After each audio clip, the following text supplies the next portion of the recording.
அனைவருக்கும் இனிய காலை வணக்கம். தூய சக்தி மற்றும் சுகாதார பயன்பாடுகளுக்கான நானோ திரவியங்கள் மற்றும் தொழில்நுட்பம் குறித்த சர்வதேச மாநாடு 2025 உங்கள் அனைவரையும் அன்போடு வரவேற்கிறது.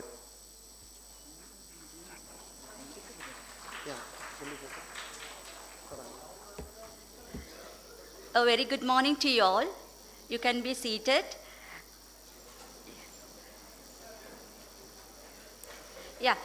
A very good morning. I would like to extend a warm welcome to Vice Chancellors, Dean, Guests of Honor, keynote speakers, plenary speakers, invited speakers, our colleagues, presenters, participants, and all the invitees to the 3rd International Conference on Advanced Materials for Clean Energy and Health Applications 2025. The growing demand for the growing world population and the environmental challenges demand more focus on clean energy and health technologies. Advanced nanomaterials have paved the way for innovation and new applications in the field of clean energy and health sector. The International Conference on Advanced Materials for Clean Energy and Health Applications 2025 is the 3rd edition of the conference series after the successful conferences in 2019 and 2023. So this conference will provide a forum for exchange of technical and scientific information between international researchers in the field of materials for clean energy and health applications. We are particularly delighted to see such a diverse group of participants across the globe representing a wide array of expertise and perspectives. This is a testament to the power of international collaboration and the shared pursuit of knowledge. Let us rise to our feet as we commence the proceeding with traditional lighting of oil lamp. This symbolic act represents the dispelling of darkness and the illumination of knowledge, a fitting way to begin our conference dedicated to the advancements in science and technology. To perform this honored task, I would like to invite Honorable Indian Consul General in Jaffna, Sri Sai Murali.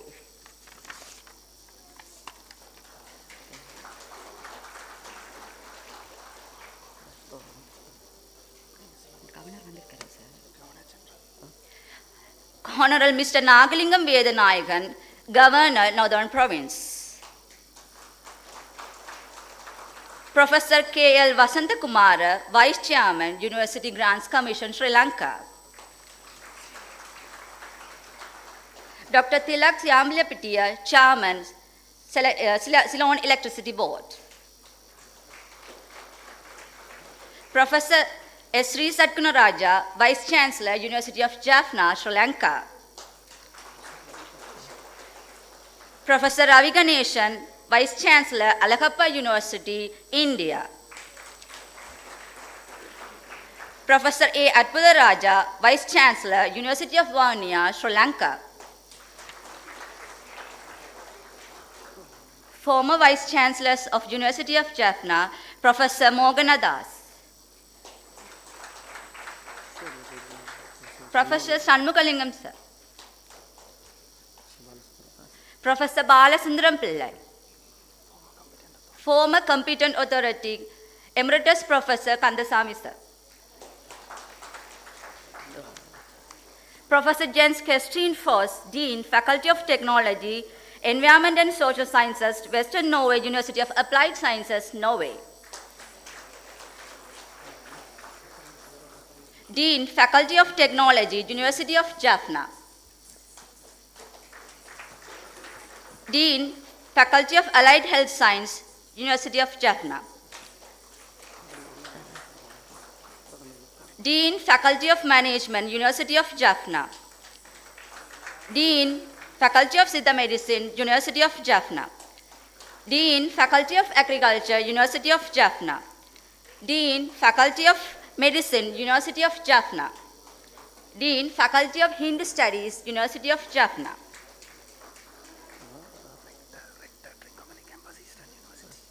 Professor Mrs. Devsan from Eastern University Trincomalee campus. Dean, Faculty of Arts, University of Jaffna. Professor Kirti Tennakon, Georgia State University, USA.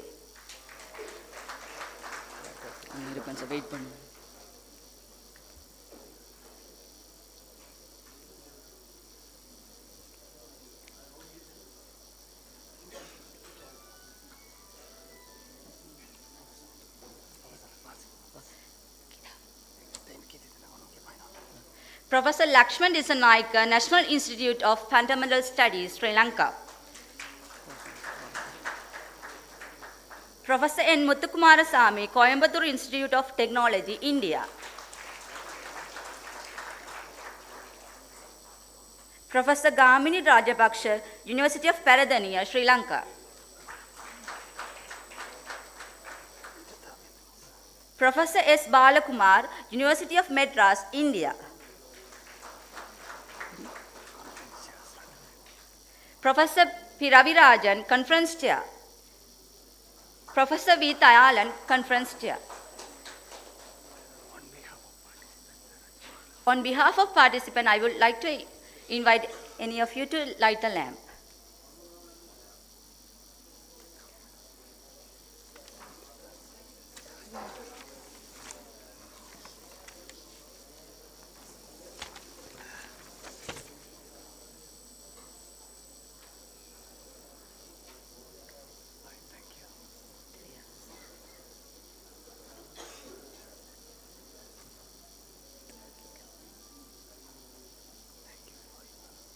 A heartfelt thanks to our esteemed guests for leading this auspicious beginning.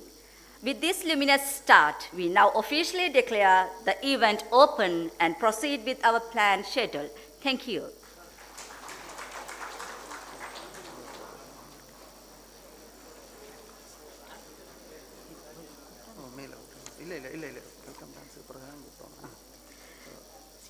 To further grace the commencement of our conference and to elaborate the rich cultural heritage of this region, we are privileged to present a captivating welcome dance performance. Please enjoy this artistic expression of welcome and goodwill.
kita jam ta jam ta jam ta ta kita ta ka di gu ta ding na tom ta ta ta ta ta ta ta ka ta ding na tom ta ta ta ta ta ta ta ding na tom ta ta ta ta ta jam jam ta ta kita jam jam ta jam jam ta ta kita jam ta jam ta jam ta ta kita ta ka di gu ta ding na tom ta ta ta ta ta ta ta ka ta ding na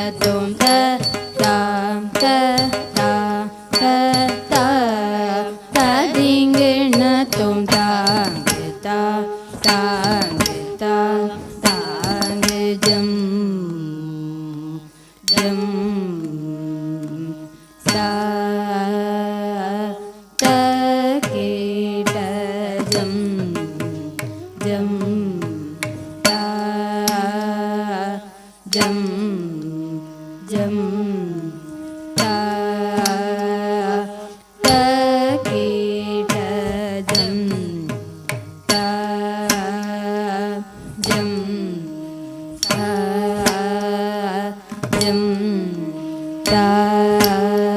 ta ta kita ta ka di gu ta ding na to ta ta ta ta ta ta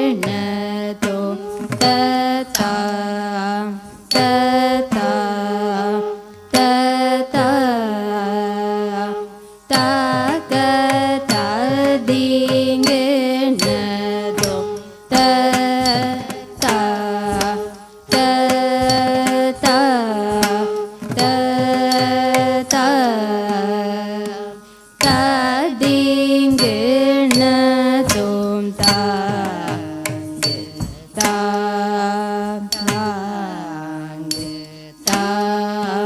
ta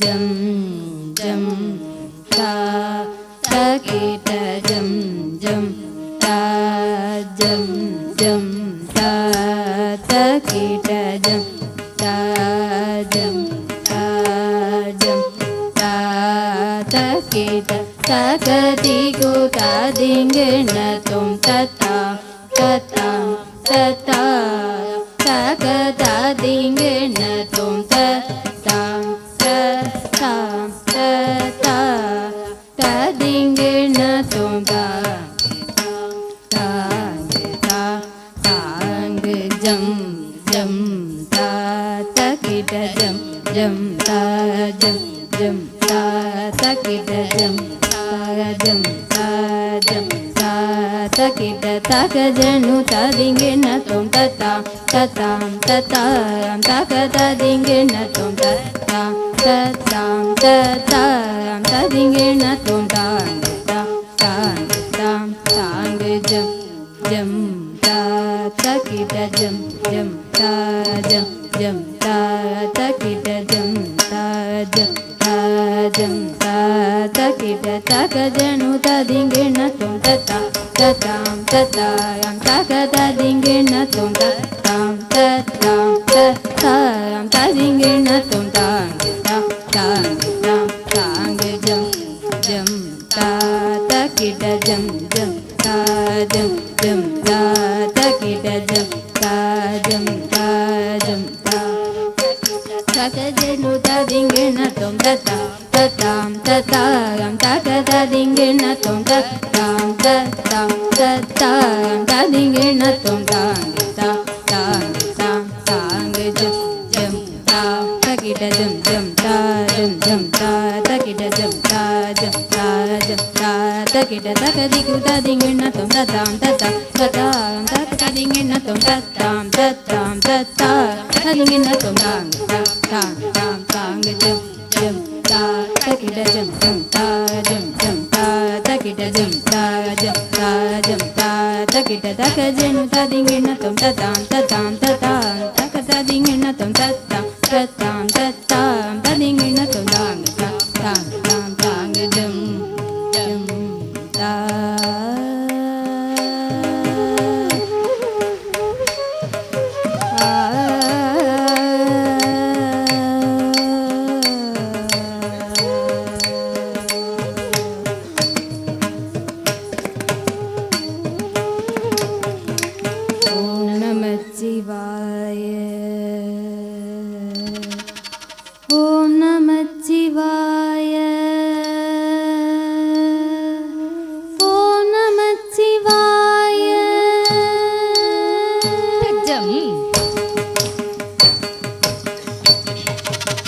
தண்ணம் தரும் தத்தீம் தஜம் தண்ணம் தரும் தத்தீம் தஜம் தண்ணம் தரும் தத்தீம் தஜம் தண்ணம் தரும் தத்தீம் தஜம் தணம் தரும் தத்தீம் தஜம் தணம் தரும் தத்தீம் தஜம் தணம் தரும் தத்தீம் தஜம் தணம் தரும் தத்தீம் ததி கிண்ணத்தம் தத்தாம் ததி கிண்ணத்தம் ததி கிண்ணத்தம் தத்தாம் ததி கிண்ணத்தம் ததி கிண்ணத்தம் ததி கிண்ணத்தம் ஆடல் நாயகன் ஆனந்த தாண்டவம் ஆடி மகிழ்ந்தார் ஆடல் நாயகன் ஆனந்த தாண்டவம் ஆடி மகிழ்ந்தார் ஆடல் நாயகன் ஆனந்த தாண்டவம் ஆடி மகிழ்ந்தார் ஆடல் நாயகன் ஆனந்த தாண்டவம் ஆடி மகிழ்ந்தார் ஆடல் நாயகன் ஆனந்த தாண்டவம் ஆடி மகிழ்ந்தார் நவரசம் ததும்பிடும் அதிசய பாவமுடன் ஆடல் நாயகன் ஆனந்த தாண்டவம் ஆடி மகிழ்ந்தார் நவரசம் ததும்பிடும் அதிசய பாவமுடன் ஆடல் நாயகன் ஆனந்த தாண்டவம் ஆடி மகிழ்ந்தார் நவரசம் ததும்பிடும் அதிசய பாவமுடன் ஓம் நமச்சிவாய ஓம் நமச்சிவாய ஓம் நமச்சிவாய கண்டமதிலெங்கு மொழி பொங்கு முகம் தொண்டையதில் தங்கியது நீலவிடம் கண்டவுடன் நெஞ்சமதில் இன்பமிகுமரும் பெரும் நடம் தினம் தினம் தினம் அருள் பொழிந்திடும் கணங்களும் மகிழ் திடும் நடம் அண்டமதிலெங்கு மொழி பொங்கு முகம் தொண்டையதில் தங்கியது நீலவிடம் கண்டவுடன் நெஞ்சமதில் இன்பமிகுமரும் பெரும் நடம் தினம் தினம் தினம் அருள் பொழிந்திடும் கணங்களும் மகிழ்ந்திடும் நடம் ஓம் நமச்சிவாய தத்தரி தரி தரி தரி தத்தன தன தன தன தஜொன்னு ஜொன்னு ஜொன்னு ஜொன்னு தத்திமி திமி திம்மி திமி தத்தரி தரி தத்தன தன தத்தி தித்த தக்கடுகிடுதோம் தத்தி தக்கடுகிடுதோம் தித்தரிகிடுதோம் தா தத்தி தித்த தக்கடுகிடுதோம் தத்தி தக்கடுகிடுதோம் தித்தரிகிடுதோம் தா தத்தி தித்த தக்கடுகிடுதோம் தத்தி தக்கடுகிடுதோம் தித்தரிகிடுதோம் தா உருவம் இரண்டு வளையும் வளையும் இடவலம் மாறிடும் விழிகளில் நவரசம் பதஞ்சலியும் பணிந்திடும் நல் பரமனின் நடனம் உருவம் இரண்டும் வளையும் வளையும் இடவலம் மாறிடும் விழிகளில் நவரசம் பதஞ்சலியும் பணிந்திடும் நல் பரமனின் நடனம் ஓம் நமச்சிவாய தத்தகஜம் தாம் தரித்த தத்தகஜம் தீம் தண்ணத்த தத்தகஜம் தோம் ஜன்னத்த தத்தகஜம் தரித தத்தகஜம் ஜன்னத தத்தகஜம் ஜன்னத தத்தகஜம் தரி தத்தகஜம் தத்தகஜம் நட தத்தகஜம் தத்தகனம் தத்தகரம் ததிங்கினதும் தா ததிங்கினதும் தா ததிங்கினதும் தா பனியும் உறையும் கைலை மலையில் பணியும் முனிவர் நிறையும் சபையில் இதயம் கவரும் வகையில் இறைவன் உலகமுயும் வகையில் அருள கதியினை உரித்தவன் காமனை எரித்தவன் காலனை உதைத்தவன் களிநடம் புரிந்தவன் கொஞ்சம் கடல் பாதத்தில் நெஞ்சில் இசை ராகத்தில் ஜம் ஜம் லயதாளத்தில் நல்லின்பம் மிகும் முகத்தோன் துன்பம் தன்னை அடித்தோன் நண்பால் மருள் மனத்தோன் நாள் வேதம் மறை நான்காய் பூதம் தனில் ஐந்த நாதங்களாய் நீ நின்றாய் ஆதியும் அந்தமான சோதியும் எங்குமாய் அன்றினில் நின்று மாடுவாய் நாமகளின் ஜாலிசையும் நாரணனின் தாளமுடன் பாதம் சதங்கை ஒளி தஜம் தகஜம் தகிட என்று நந்தியும் மிருதங்கமதில் தோன்ற என் விண்ணவருடன் பாட அருள் பெருகும் திருமுகம் காட்டுவான் கலிநடம் கூட்டுவான் பாதங்களை மாற்றி மலை மகளும் உடன் நாட கண்கவரும் இன்ப நடம் செய்தருளும் ஓம் நமச்சிவாய தத்தரிகிட தித்தரிகிட தொம் தரிகிட நம் தரிகிட தா தத்தரிகிட தித்தரிகிட தொம் தரிகிட நம் தரிகிட தா தத்தரிகிட தித்தரிகிட தொம் தரிகிட நம் தரிகிட தத்தஜம் தித்தஜம் தொம் தஜம் தாம் ததிங்கினதும் ததிங்கினதும் ததிங்கினதும் தாம் தத்தஜம் தித்தஜம் தொம் தஜம் தாம் ததிங்கினதும் ததிங்கினதும் ததிங்கினதும் தாம் தத்தஜம் தித்தஜம் தொம் தஜம் தாம் ததிங்கினதும் ததிங்கினதும் ததிங்கினதும் தாம் ஓம் நமச்சிவாய ஓம் நமச்சிவாய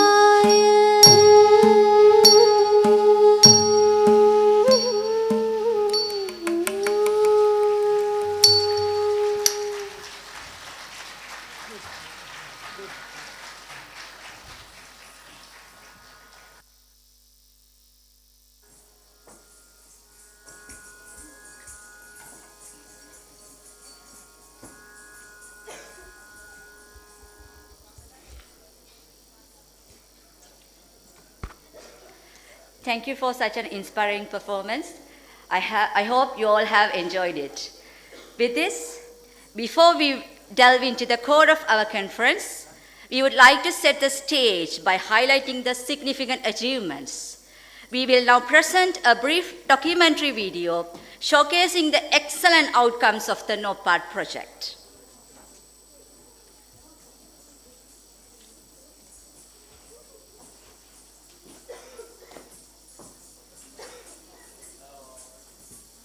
This journey started when the University of Jaffna held its hands with the Western Norway University of Applied Sciences, HVL, under the Norwegian Partnership Program for Global Academic Cooperation, NOPAD project. In March 2017, a high-level delegation from the Western Norway University of Applied Sciences, including the rector of HVL, visited the University of Jaffna and witnessed the hard work of Professors Dayalan Velayuthapillai from HVL and Punyamurthy Ravirajan from University of Jaffna, led to a collaborative project on higher education and research collaboration on nanomaterials for clean energy technology and signed a MOU and collaborative agreement with the University of Jaffna. July 2017, the project coordinators signed an institutional technical assistant contract on capacity building and establishment of a research consortium in nanomaterials for clean energy technologies in relation to the NOPAD project at the Royal Norwegian Embassy Colombo in the presence of the Norwegian ambassador. University of Jaffna and the Western Norway University of Applied Sciences jointly developed the curriculum for the master's degree program in clean energy technologies under the HR, NCET and CBERC projects. This was the first of its kind in Sri Lanka and was approved by the Quality Assurance Council of the UGC. The Vice Chancellor of the University of Jaffna and the Ambassador of Norwegian Embassy in Colombo inaugurated the Master of Clean Energy Technologies program in collaboration with the Western Norway University of Applied Sciences on 19th of September 2020. 16 students, including 15 from Sri Lanka and 1 from Norway, enrolled for the degree program. Yes, the May 11th, 2018 was the day when a big milestone in the history of NOPAD project was achieved. A new clean energy research laboratory, CERL, officially opened by the Honorable Norwegian Ambassador and Rector of Western Norway University of Applied Sciences.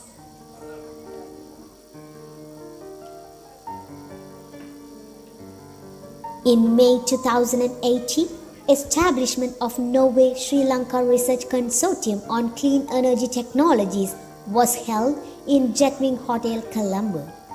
A record-breaking big delegation of 30 academics and representatives from private sector from Norway and Sri Lanka attended this event. The main objective of this seminar are to establish an arena to present the Norwegian and Sri Lankan private sector working on clean energy technologies such as solar, wind and hydrogen, to facilitate a meeting place for the academia and private sector in the field of clean energy technologies from both countries that would lead to an establishment of sustainable research consortium to obtain in-depth knowledge on the energy regulative measures and policies in Sri Lanka to facilitate and motivate the private sector and universities from Norway and Sri Lanka to initiate future partnership, including joint ventures. The Norwegian delegation visited the Faculty of Engineering University of Jaffna in Kilinochchi and participated in a seminar in clean energy. In December 2017, an international symposium was arranged in India under the NOPAD project. Both students and staff from HVL, University of Bergen, University of Agder, University of Jaffna and University of Peradeniya were involved in the symposium and meetings along with our partners from CIT. 8 academics from universities of Jaffna, Peradeniya and Eastern were actively participated by presenting papers at the symposium under this project. AMSIGA 2019, an international conference on advanced materials for clean energy and health, was jointly organized by the University of Jaffna and Western Norway University of Applied Sciences in February 2019. Record-breaking delegation of academics and people from several private sector was participated in this conference. Notably, more than 120 foreign delegates attended in this conference and 2 MOUs were signed. The conference was well commended from all over the world. With the commencement of HRNCET NOPAD project, staff and students of the project from the University of Jaffna, University of Peradeniya and the National Institute of Fundamental Studies, Sri Lanka, have been mobilized to undertake their research work and research stays at the Western Norway University of Applied Science. Similarly, students from HVL had short visits and their research stay at the University of Jaffna.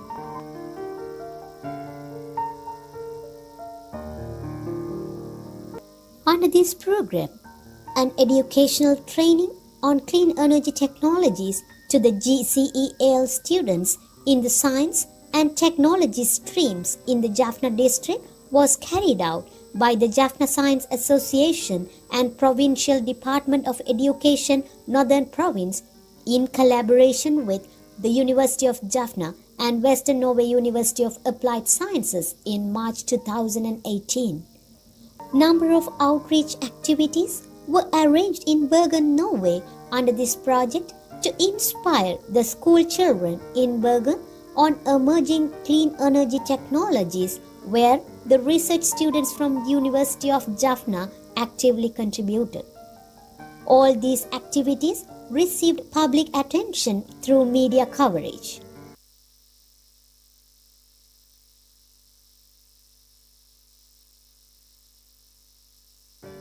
Similar awareness program was also arranged in the eastern province of Sri Lanka to promote clean energy technologies among the school students.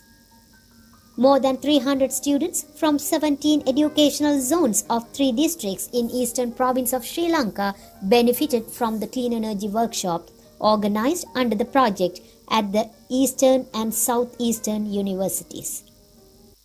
Under the project, the research activities were disseminated at several public events, including at 2 Silphasena Exposition 2019 events in Colombo and Polonnaruwa, Sri Lanka.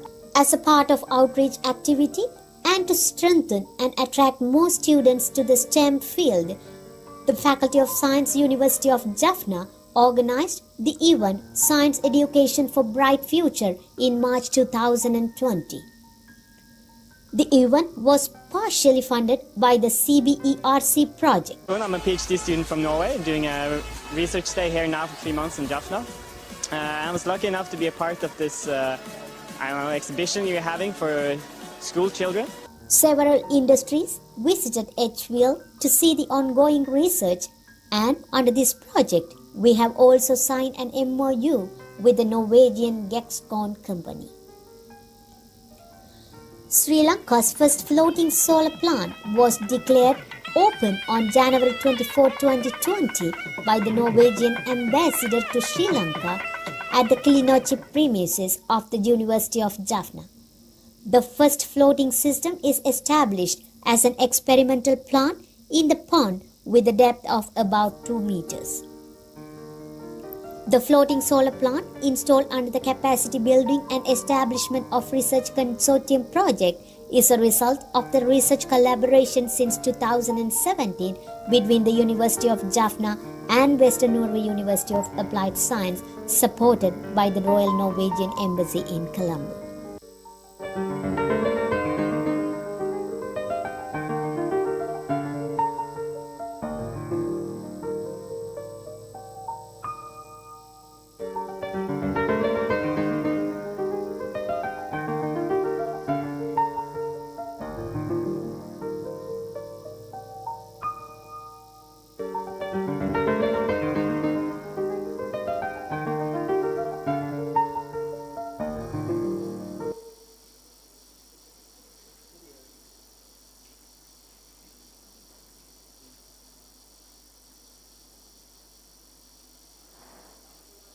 This journey is possible so far with all these partner institutions, along with the funding and support of Norwegian Embassy Colombo and Norwegian Directorate for Higher Education and Skills. Though the journey has passed some milestones, there are more to come, and thus the journey still goes on.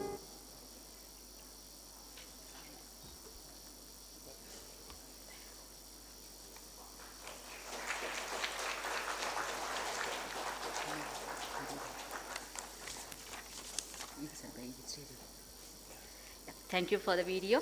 So now I am pleased to invite to the stage our esteemed guest, Honorable Mr.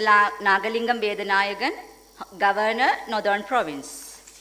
Professor K.L. Vasantakumara, Vice Chairman, University Grants Commission, Sri Lanka. Honorable Sri Sai Murali, Indian Consul General in Jaffna. Professor Ravi Ganeshan, Vice Chancellor, Alhappa University, India. Professor S. Sri Satnaraja, Vice Chancellor, University of Jaffna.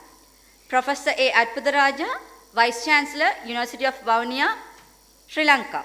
Prof. Jens Christian Foss, Dean, Faculty of Technology, Environment and Social Sciences, Western Norway, University of Applied Sciences, Norway. Professor Tayalan Velaida Pillai, Western Norway, University of Applied Sciences, Norway.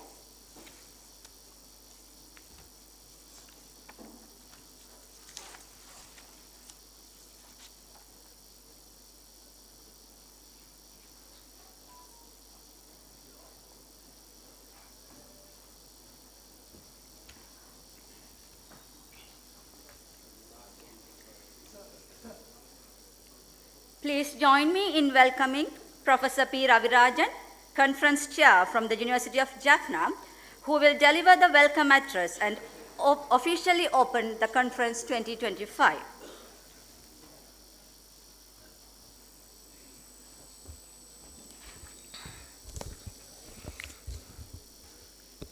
Good morning, everybody. It's my pleasure to welcome you all on behalf of the organizing committee. So there are more than 35 participants. 35 participants from 35 institutions is attending this conference. I welcome the Honorable Governor of the Northern Province, Mr. Vedanayagan, and Honorable Consul General of India, Jaffna Sri Sahib Murali, and our UGC Vice Chairman, Professor Basanta Kumara, and our distinguished guest, Professor Ravi Ganeshan from Alakappa University, and Professor Atpudaraja from Vaunia University, and Dean Technology from Western Norway University of Applied Science, Professor Christian, and our respected Vice Chancellor and my dear coordinator, Professor Dayalan Velaida Pillai, and our former Vice Chancellors and former competent authority, and our respected guest and Professor Sanmalingam sir, and Professor Kirti Tennakon, and all the distinguished guests, and also researchers from all these 35 institutions. I really pleased to welcome you to this third conference. As you all know that, because it's already highlighted in the video, and also my co-coordinator, Professor Velaida Murthy, Professor Dayalan Velaida Murthy, will explain the concept of these all these activities. So then, in this conference, we actually received more, up to 300 abstracts, and then in which is selected, it's about 200, up to 200 abstracts to be published. So this will be a great stage for all the people working on these, clean energy and also the health applications of these advanced materials. And since we have a series of guest speaks and also distinguished guest speak, I in fact want to take too much of time, because the Professor Dayalan Velaida Pillai will brief about the conference. I welcome you all. I hope that you will actually have a wonderful stay for 2 days, and then we will actually continue to expand or maybe continue to work on this research forum. Thank you very much to you all.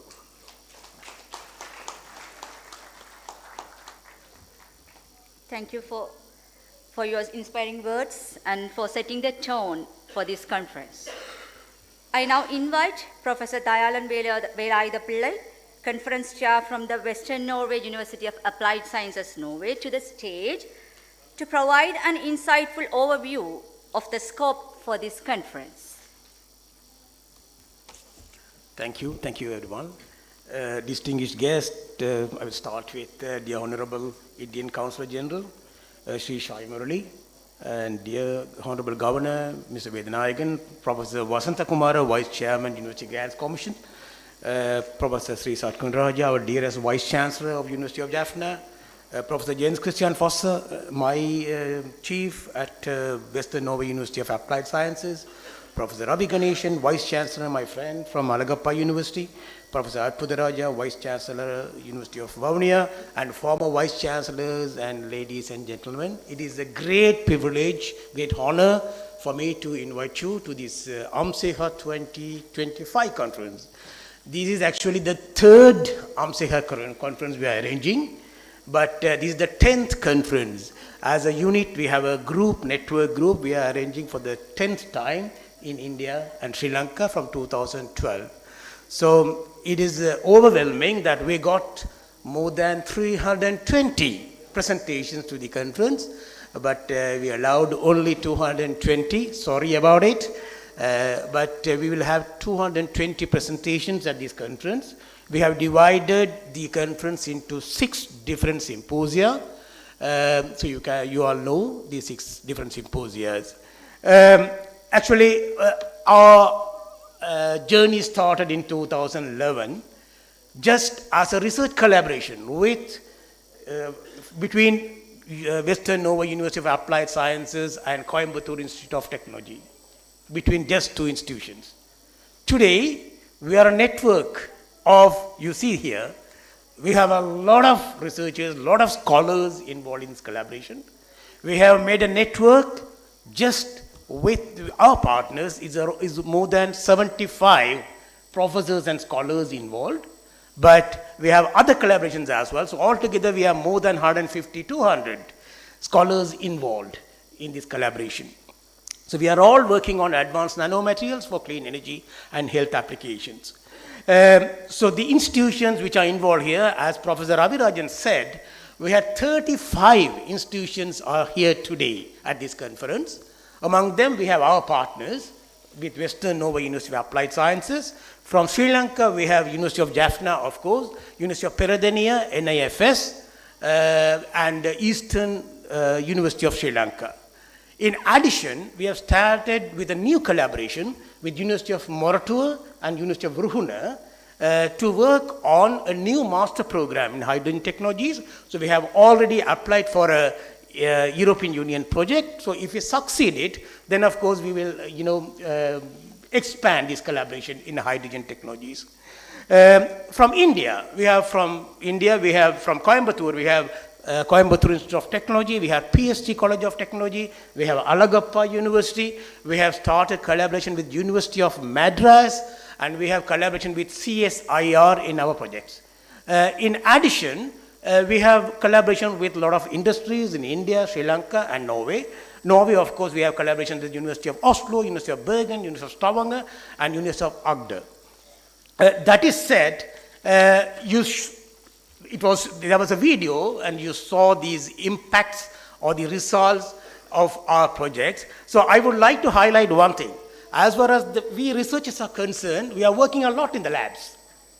Advanced nanomaterials, nanotechnology can be exploited in a way that each element or each substance could be, you can exploit it and to make different type of performance from the same material. So we can exploit a lot of these type of characteristics of the material. So in that sense, we are working in the lab for many hours. I have scholars here who are working day and night with the materials. But what we are doing is, we are publishing. We have a lot of publications. In our group, of course, we have more than 300 publications, joint publications. But what happens after that? That is the main question we have to focus on in this conference. We have to go from lab to fab. We are making small scale products in the lab, published, that's it. So we have to commercialize it. We have to upscale it. How to do that? There comes the question, all these innovation, research have to be responsible as well. In that sense, we have to have a RRI, responsible research and innovation. So we are going to focus on that today as well. So I will take this opportunity to thank a few dignitaries, you know. As far as University of Jaffna is concerned, we have been very lucky to have the Vice Chancellor, Professor Sri Sat Moraja, from day one. He was with us from day one. So all these former Vice Chancellors, they were so supportive for our project. So that was the main reason we succeeded in Sri Lanka. In the same manner, in India, all these rectors, principals, correspondents, look at Vice Chancellor Ravi Ganeshan. He is the coordinator of a new project with us. So that is very important. Hierarchy, the administration, the top officials are with us. That is the reason that we could succeed. So thank you for all the administration, the vice chancellors, the rectors, the deans. Here you see a lot of deans from University of Jaffna are here now. So we are all thankful for the leadership. That is remarkable. So another thing which is important is the industry. I will just point out two things. We brought 30 delegates from Norway to Sri Lanka in 2018. With 16 companies, 15 from Sri Lanka, from Norway, and 1 from UK. What is the impact? You can bring industries, but what is the impact? I would like to point out, we have installed the first and one and only pilot project in floating solar in Sri Lanka, as you all know. So that is the pilot project. I think it is still only the one. Now they are coming, isn't it? So that is one thing we built with our industrial partners from Norway. The other partnership, Greenstat, is working on hydrogen here in Sri Lanka. Gexcon, the Norwegian company, is working on safety things here in Sri Lanka. So that is good. I will point out another example. I don't know whether you are all aware of it. My dear friend Chancellor, he is an industrialist from UK. He came with us in 2019. This conference, he promised to bring 100 million rupees for higher education in IT to Jaffna. He did that. Last year, they have established an institute called Unicom TIC, and they recruited 120 students, and 100 students from this institution, they completed their studies last week. So I was at the convocation last week, and most of them, majority of them, had got jobs in Jaffna. So we have a problem here in Northern Province that people are vacating. So it's very important that we keep our young children here, youngsters here. We have to promote, we have to invest money on education and industry and so forth. So that is a great example. Now Unicom is taking another 150 students now this year. I'm so happy that my childhood friend Neil Radindran and Ravi from UK, they are here. Neil is the, actually he's behind all the things. He has left his job from UK and he's here. So these type of people, I see a lot of expatriates here as well. So please, we need help from the community, the community which has fled Sri Lanka. Come back, invest in education and research. That is very important. That is said. So thank you all. So I see a lot of people here. A lot of people are coming later on for the sessions later on. So I wish you all a happy and productive stay in Jaffna, the cultural city, Jaffna. And thank you, the professors, the eminent professors from US, Professor Tenakoni is here, Professor Lakshman is here, Professor Gamin Rajapaksa is here. So prominent professors from India. So Professor Sudit is here, Professor Balakumar, Professor Muthukumarasamy. A lot of prominent people are here. So we will use this opportunity to mingle with them, and we will expand the research network, and we have to go from lab to fab. That is the message. Thank you.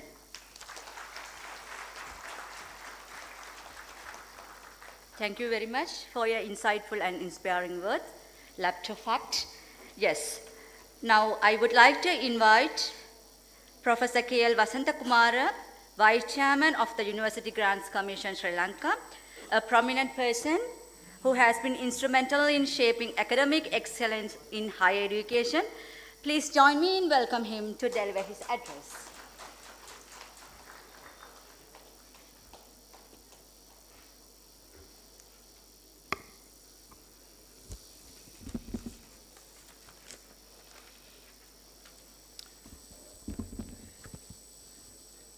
Good morning to all of you. The head table led by Honorable Governor of the Northern Province, Mr. Nagalingam Vidanagam,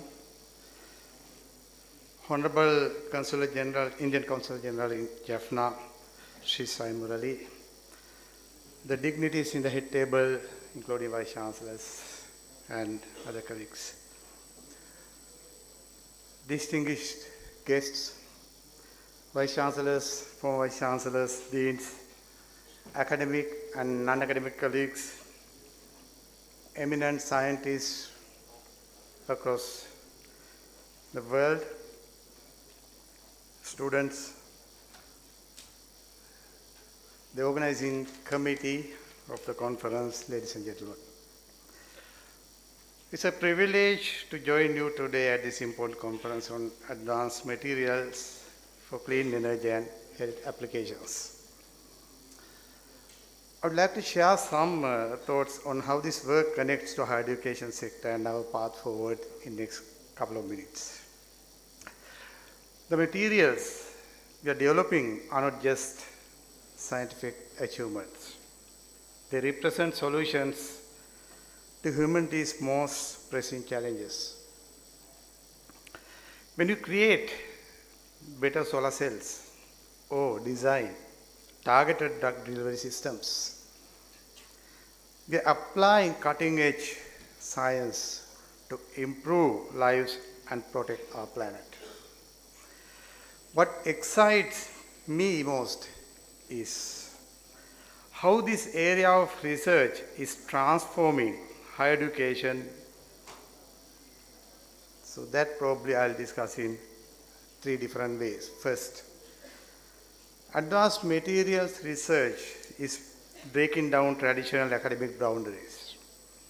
So today's students, they don't just learn chemistry or engineering in isolation. They engage with interconnected disciplines that reflect real-world complexities. This integrated approach is preparing graduates who can tackle multifaceted problems in versatility and insight. Second, the work bridges the gaps between academia and application. Universities are no longer ivory towers. The innovation hubs where discoveries move from lab benches to marketplace. Many of you have experienced this shift firsthand, either collaborating with industry partners or perhaps launching startups based on your own research findings or experiences. Third, advanced materials research has transcended national boundaries. The international partnerships in this room connect universities, research centers, and industries across different countries, enabling unprecedented global knowledge sharing and student exchange, or staff exchange as well. So these collaborations are expanding our research capabilities and transforming educational approaches, creating truly interconnected scientific community.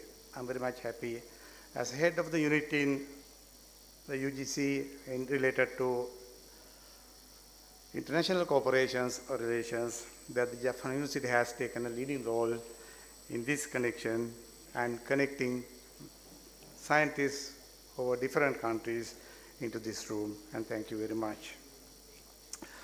Looking ahead, I believe we must prioritize making advanced materials education more accessible and inclusive. The challenges we address affect everyone, so we need diverse voices contributing to solutions. This means expanding participation from underrepresented groups and developing regions while creating educational resources that reach beyond traditional university settings. And also we must balance scientific advancement with ethical responsibility. As we develop new materials, we need to consider their full life cycle impacts and ensure equitable access to the benefits they create. Our educational institutes must lead these conversations about responsible innovation. That's what I think conference co-chair already highlighted. The more responsive. Friends and colleagues, the materials we develop and the students we mentor represent our most important contributions to the future. Every breakthrough in our laboratories becomes a teaching moment. Every student we inspire may make the next discovery that changes our lives. As we continue through this conference, I encourage you to view your work through this dual lens of scientific achievement and educational impact. Together, we are not just creating new materials, we are creating new generation of problem solvers, equipped to build a more sustainable and healthier world. Thank you once again, everyone, and I wish you all a success and enriching journey ahead. Thank you very much.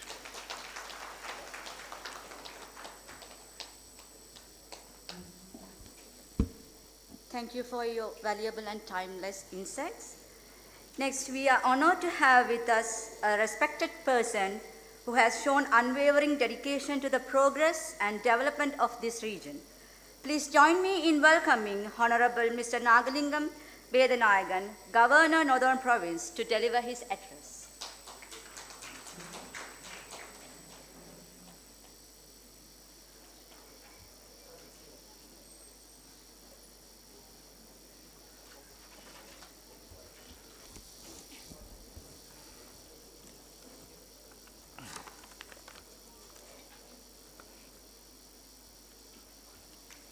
Good morning to you all. Honorable guests, special invitees, esteemed researchers, academicians, and distinguished participants. It's a great honor and privilege to address this esteemed gathering at the International Conference on Advanced Materials for Clean Energy and Health Appliances. I extend my heartfelt gratitude to the organizers for bringing together a diverse group of experts to discuss innovations that hold immense promise for the future of clean energy and healthcare.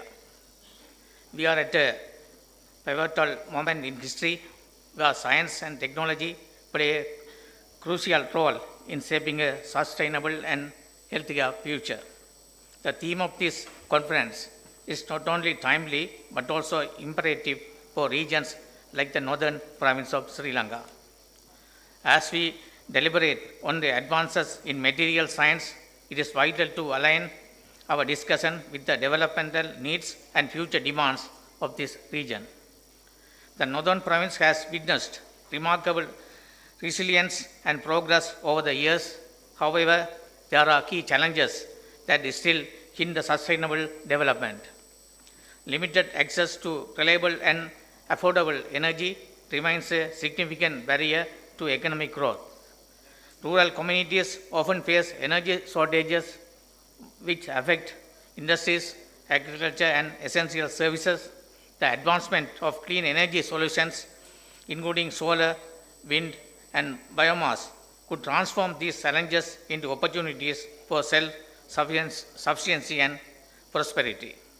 In addition to energy concerns, healthcare remains a critical sector that requires urgent attention.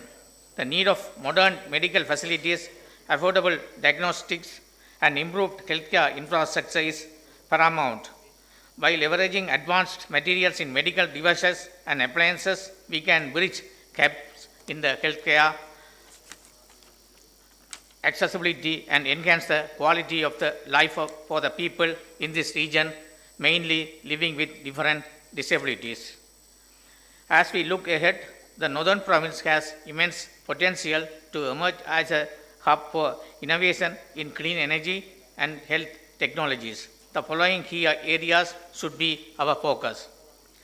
Renewable energy expansion, investment in the solar panels, wind farms, and bioenergy resources can provide decentralized and sustainable power solutions.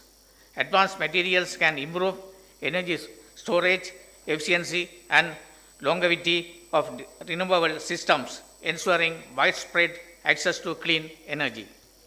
Affordable and sustainable healthcare technologies, the development of cost-effective medical appliances, nanotechnology, based drug delivery systems, and biodegradable implants can revolutionize the healthcare landscape in the region. Skill development and research collaboration, establishing research centers and fostering university-industry partnerships can drive technological advancements, creating a skilled workforce capable of implementing innovative solutions tailored to local needs.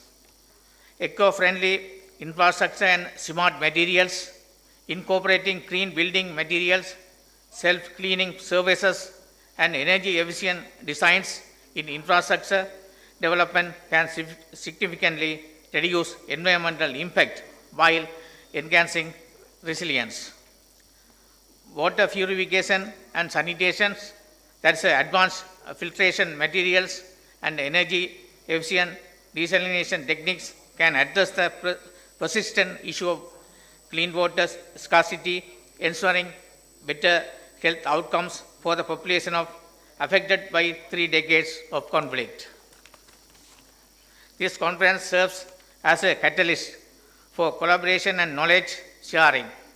It is an opportunity for us to harness the power of scientific advancements to meet the pressing developmental needs of the northern province. The synergy between academic, industry, and policymakers is crucial in transforming challenges into opportunities. Let us work collectively to create a sustainable, energy efficient, and healthier future of generations to come. Thank you, and I wish you all a fruitful and insightful conference. Thank you very much.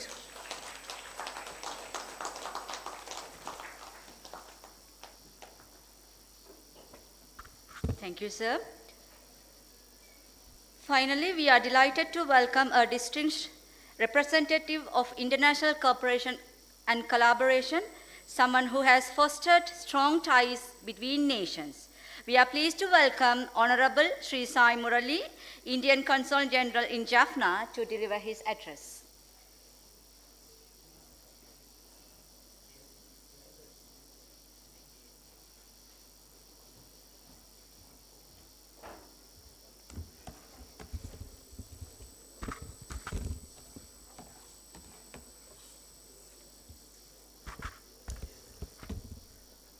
Honorable Governor of the Northern Province, Mr. Nadangam Vedanayakan, Vice Chairman of the University Grants Commission, Professor K.L. Vasantakumara, Vice Chancellor of the University of Jaffna, Professor Sri Satkunaraja, Vice Chancellor, University of Vavuniya, Professor Arputaraja, Vice Chancellor of Aragappa University, Professor Ravi Ganeshan, former Vice Chancellors of the University of Jaffna, Conference Co-Chairs, Professor Ravi Rajan and Professor Dayalan Velayudapillai, Professor Jens Christian Foss from the Faculty of Technology at the Western Norway University of Applied Sciences, esteemed researchers, participants from Sri Lanka, India, all international participants, scholars, distinguished guests, faculty members, deans of faculties, students, and my dear friends. A very good morning to all of you. It is a great privilege to be here at the 3rd International Conference on Advanced Materials for Clean Energy and Health Applications at the University of Jaffna. I extend my sincere gratitude to the organizers for bringing together some of the brightest minds from Sri Lanka, India, and elsewhere to discuss innovations that have the potential to transform our world. At the heart of scientific progress lies collaboration. This conference stands as a testament to the strong and growing academic research ties between nations, particularly in the fields of clean energy and healthcare applications. Today, as the world faces pressing challenges such as climate change, environmental degradation, and public health crisis, the importance of advanced materials in developing sustainable solutions cannot be overstated. India has emerged as a global leader in clean energy innovation and material science. Under the vision of our Prime Minister, India has undertaken ambitious initiatives to accelerate the transition to sustainable energy and advanced scientific research in healthcare. India has committed to achieving 50% of its energy requirements from renewable sources by 2030 and aims to reach net zero emissions by 2070. We are the fifth largest producer of solar energy and the fourth largest in wind energy globally. The National Green Hydrogen Mission is spearheading efforts in hydrogen fuel technology, which will be crucial for a low carbon future. India has developed next generation solar panels with high efficiency materials, lightweight energy storage solutions, and cost effective biofuels.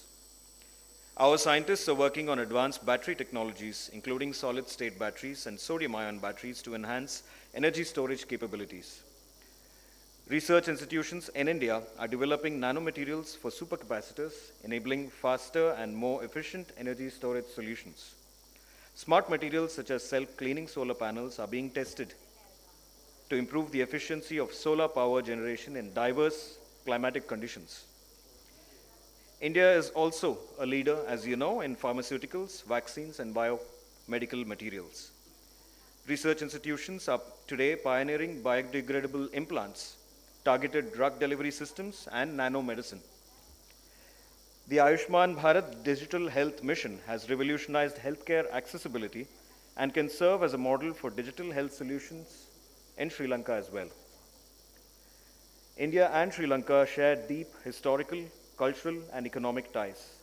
Our partnership in science and technology has strengthened over the years, particularly in the fields of renewable energy and healthcare.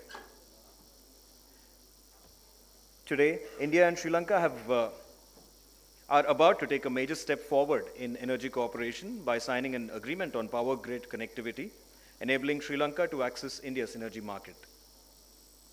Indian companies, in collaboration with entities in Sri Lanka, are investing in solar power plants, wind energy farms, and hybrid renewable energy projects, particularly in the northern and eastern provinces. India has supported Sri Lanka in exploring biomass and municipal waste to energy technologies to promote sustainability. We have consistently extended medical aid to Sri Lanka, including essential medicines, vaccines, and medical equipment, particularly during the COVID-19 pandemic. Indian institutions such as the Indian Institute of Science, Indian Institutes of Technology, All India Institutes of Medical Sciences are collaborating with Sri Lankan universities in biomedical engineering, material sciences, and drug development. Medical research centers regularly host Sri Lankan researchers and healthcare professionals for training programs in advanced medical technologies. Ladies and gentlemen, this conference, I believe, is an excellent platform for strengthening ties between India, Sri Lanka, Norway, and all international stakeholders in the realm of academic and research partnerships. The work being presented at this conference, I believe, is not only about advancing scientific knowledge, but it is also about shaping a better future for our people and the planet together. Breakthroughs in advanced materials, clean energy, and healthcare applications will certainly determine how we address some of the most pressing global challenges, from climate change to public health. India and Sri Lanka, as neighbors and partners, have much to gain from deepening our collaboration in these fields. By leveraging each other's strengths, India's advancements in research and large-scale implementation, and Sri Lanka's strategic commitment to sustainability and healthcare, we can create solutions that benefit not only our nations, but the entire world. Ladies and gentlemen, let me extend my heartfelt appreciation to the University of Jaffna and particularly commend the co-conveners, Professor Ravirajan and Professor Dayalan, for organizing this important conference under the guidance of Professor Sri Satkunaraja, the Vice Chancellor, and to all distinguished participants for their contributions. Let us work together to harness the power of science for a cleaner, healthier, and a more sustainable future. I wish you all a wonderful, meaningful, and fruitful conference over the next 2 days. Thank you all.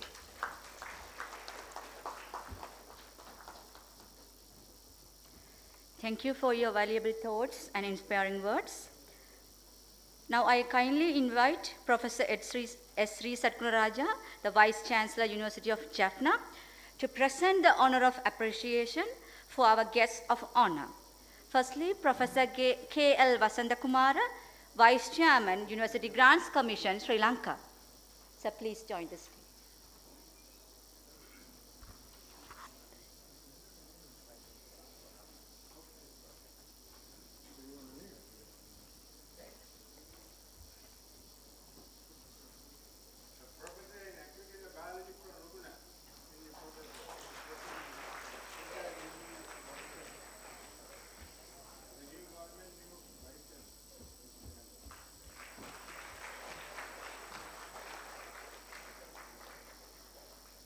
Next I call Honorable Mr. Nagalingam Vedanayagan, Governor, Northern Province.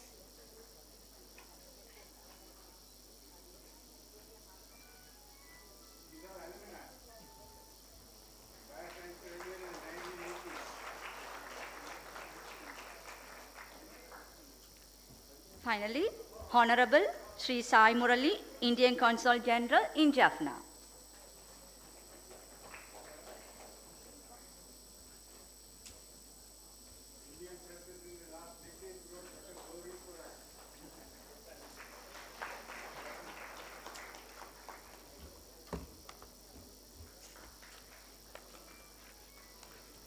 Thank you.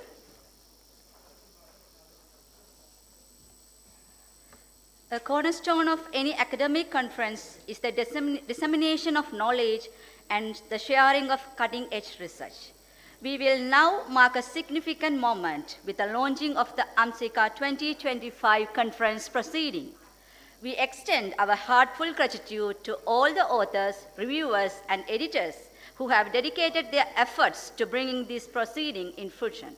It is my honor to invite Professor M. Thanigachelvan and Professor P. Pal Raju, Chief Editors AMSICA 2025, to come forward and to officially launch the proceedings.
Thank you.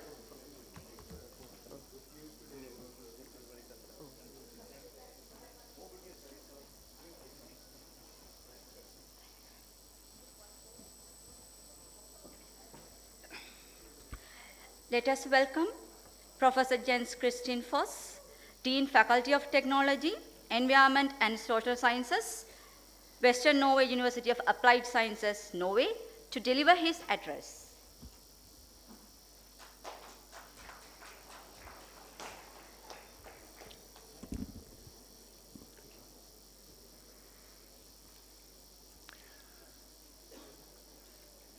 Dear Governor, Honorable Indian Consul General, dear Vice Chairman of University Grants Commission, dear Vice Chancellors, Deans, dear researchers and scholars, ladies and gentlemen.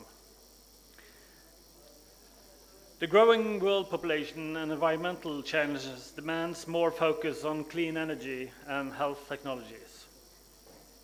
As the demand for clean energy is going to be immense in the future, and many countries consider transforming themselves into clean energy economies, it is of utmost interest of the research community to work on novel ideas and find solutions for the challenges faced by the clean energy sector.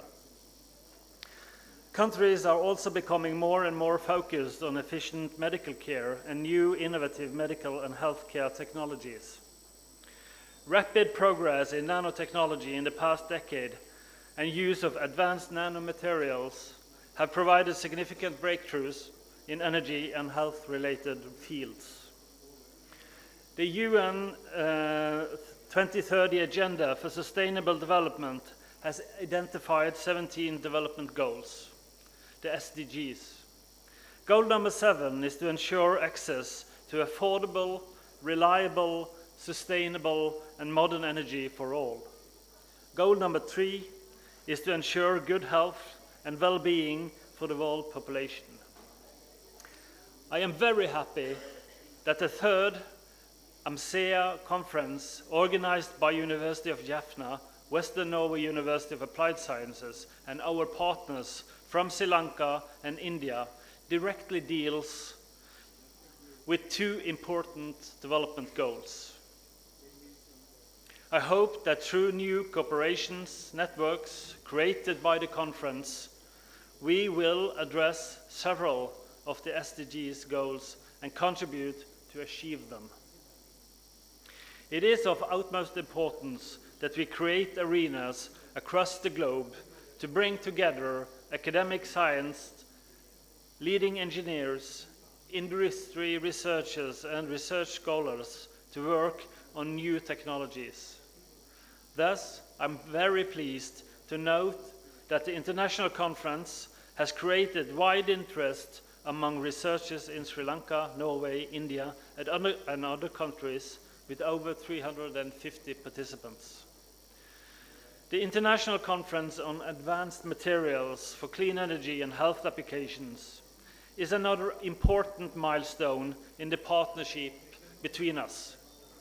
Western Norway and India, Sri Lanka and India, through our North Part and Utforsk project, led by HVL and founded by the Norwegian Directorate for Higher Education and Skills.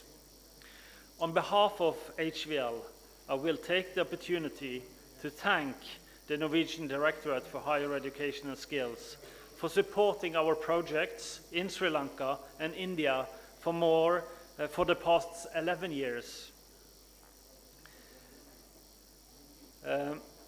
which has led to a very successful higher education and research partnership between our countries. Today, the conference clearly demonstrates the impact of our projects, and the wide participation clearly shows that how fast this research network has expanded and has become one of the leading research networks in the field of advanced nanomaterials.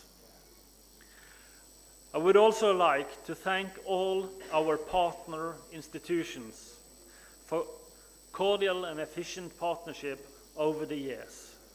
I want to extend my sincere gratitude to University of Jaffna for your hospitality and the immense work you have put on organizing this huge conference in Jaffna. I sincerely hope that the conference will provide another valuable forum for exchange of technical and scientific information between international researchers, engineers, and students. My best wishes to all the participants, and I hope that this conference will contribute to enhance the research collaboration and deliver new partnerships between researchers in this important research field. Thank you very much.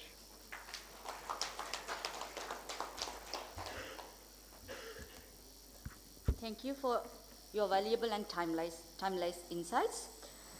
Next, we are honored to introduce a renowned scholar and administrator from our neighboring nation, India, a visionary in higher education. Please join me in welcoming Professor Ravi Ganeshan, Vice Chancellor of Alagappa University, to deliver his address.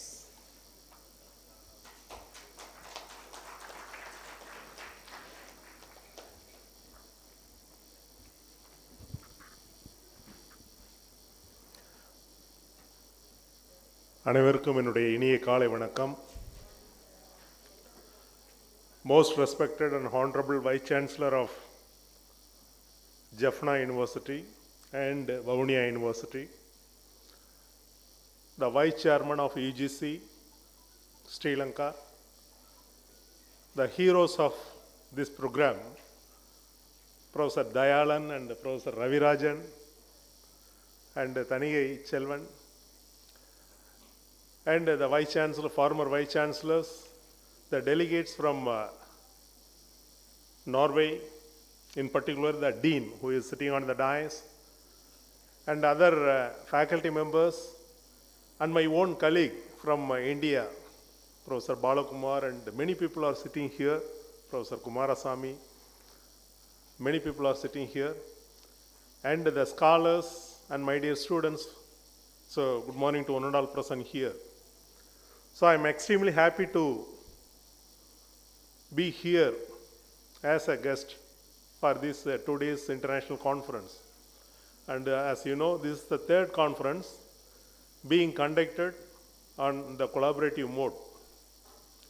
Of course, I must thank Professor Dayalan, who has taken a very great initiative for conducting this kind of collaborative research, in particular on energy, environment and health.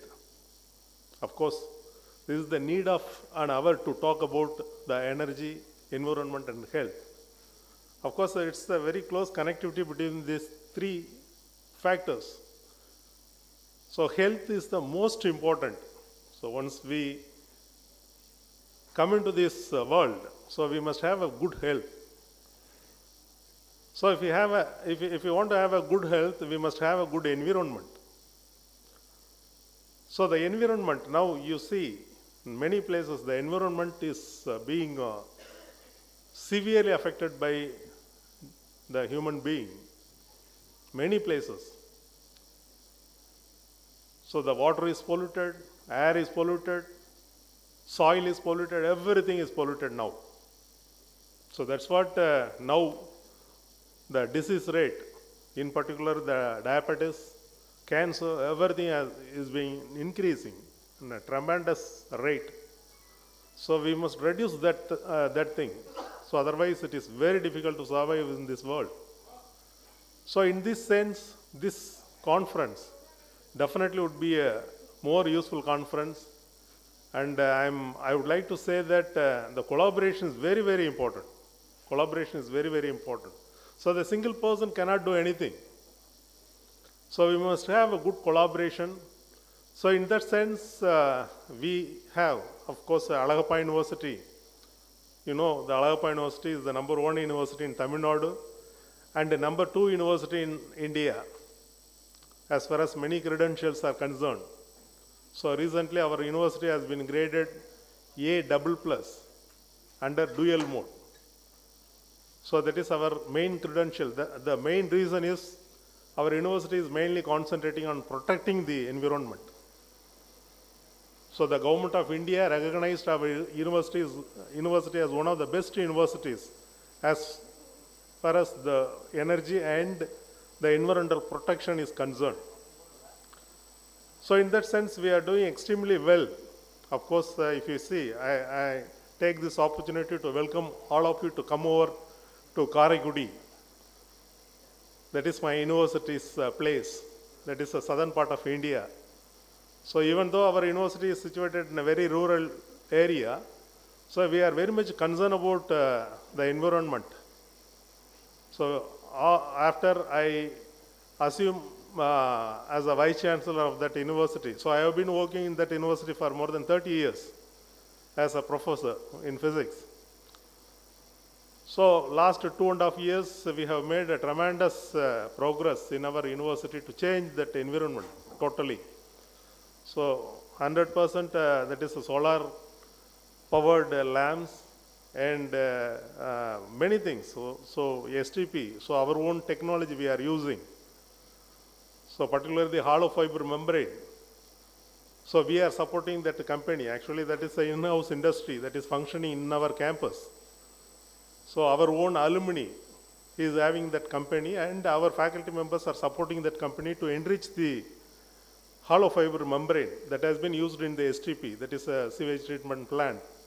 So that recently we made some good progress on that part. So the STP that has been supplied to the Karaikudi Corporation and the many places in Tamil Nadu. So the many, of course, engineering colleges and then the medical colleges, they really want of our STP. So the main thing is, from the output of the STP, we are using that clean water for irrigation purpose. That is one part, and another part we are using it for the hydrogen energy production. And we have succeeded in the lab scale. So we want to move on to the next stage to commercialize or making a good amount of hydrogen. So in that sense, really we are very happy. And for the last 5 years, we have good collaboration with HPL, particularly Professor Dayalan. And we could able to publish 130 research articles with 5 patents, published patents. But as pointed out by Professor Dayalan, so we have to switch over to the next stage. So the publishing paper is one part. Then we have to switch over to the next part in the sense we should commercialize the patents, or we should make use of that paper. We should use that paper for the clean energy. So that is our prime goal.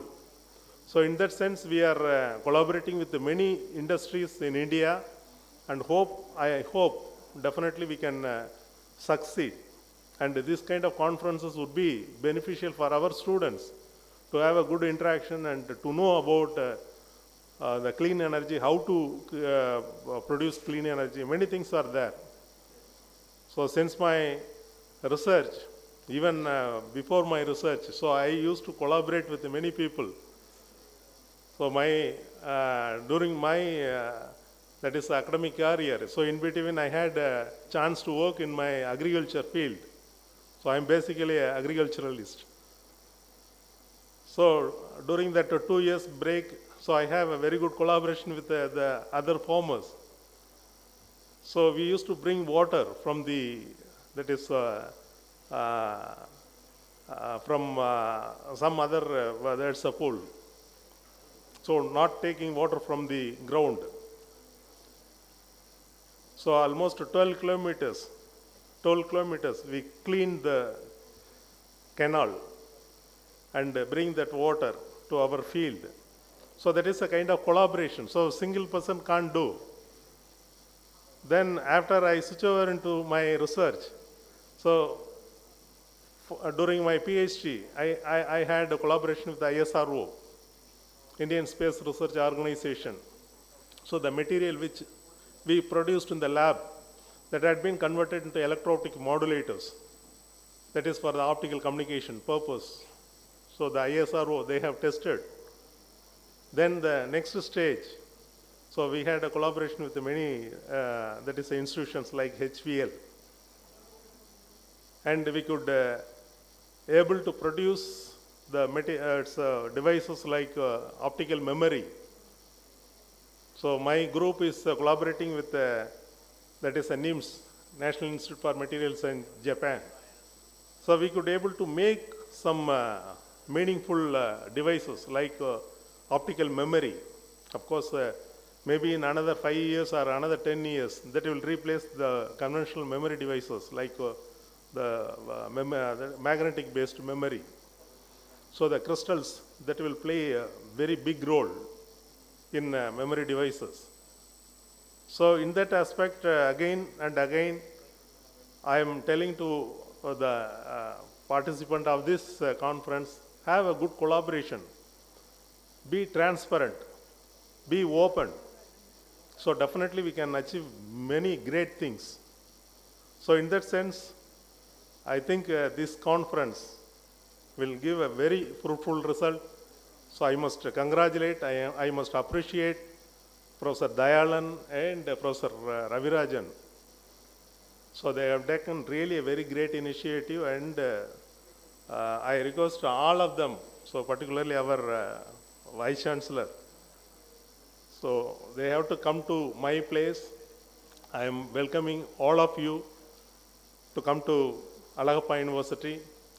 So thank you very much for the given opportunity. Thank you.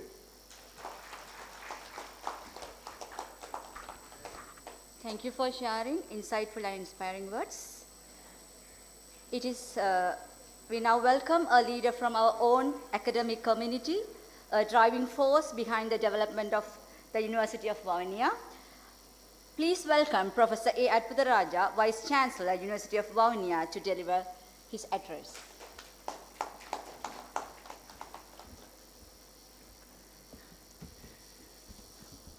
Very good morning to all of you.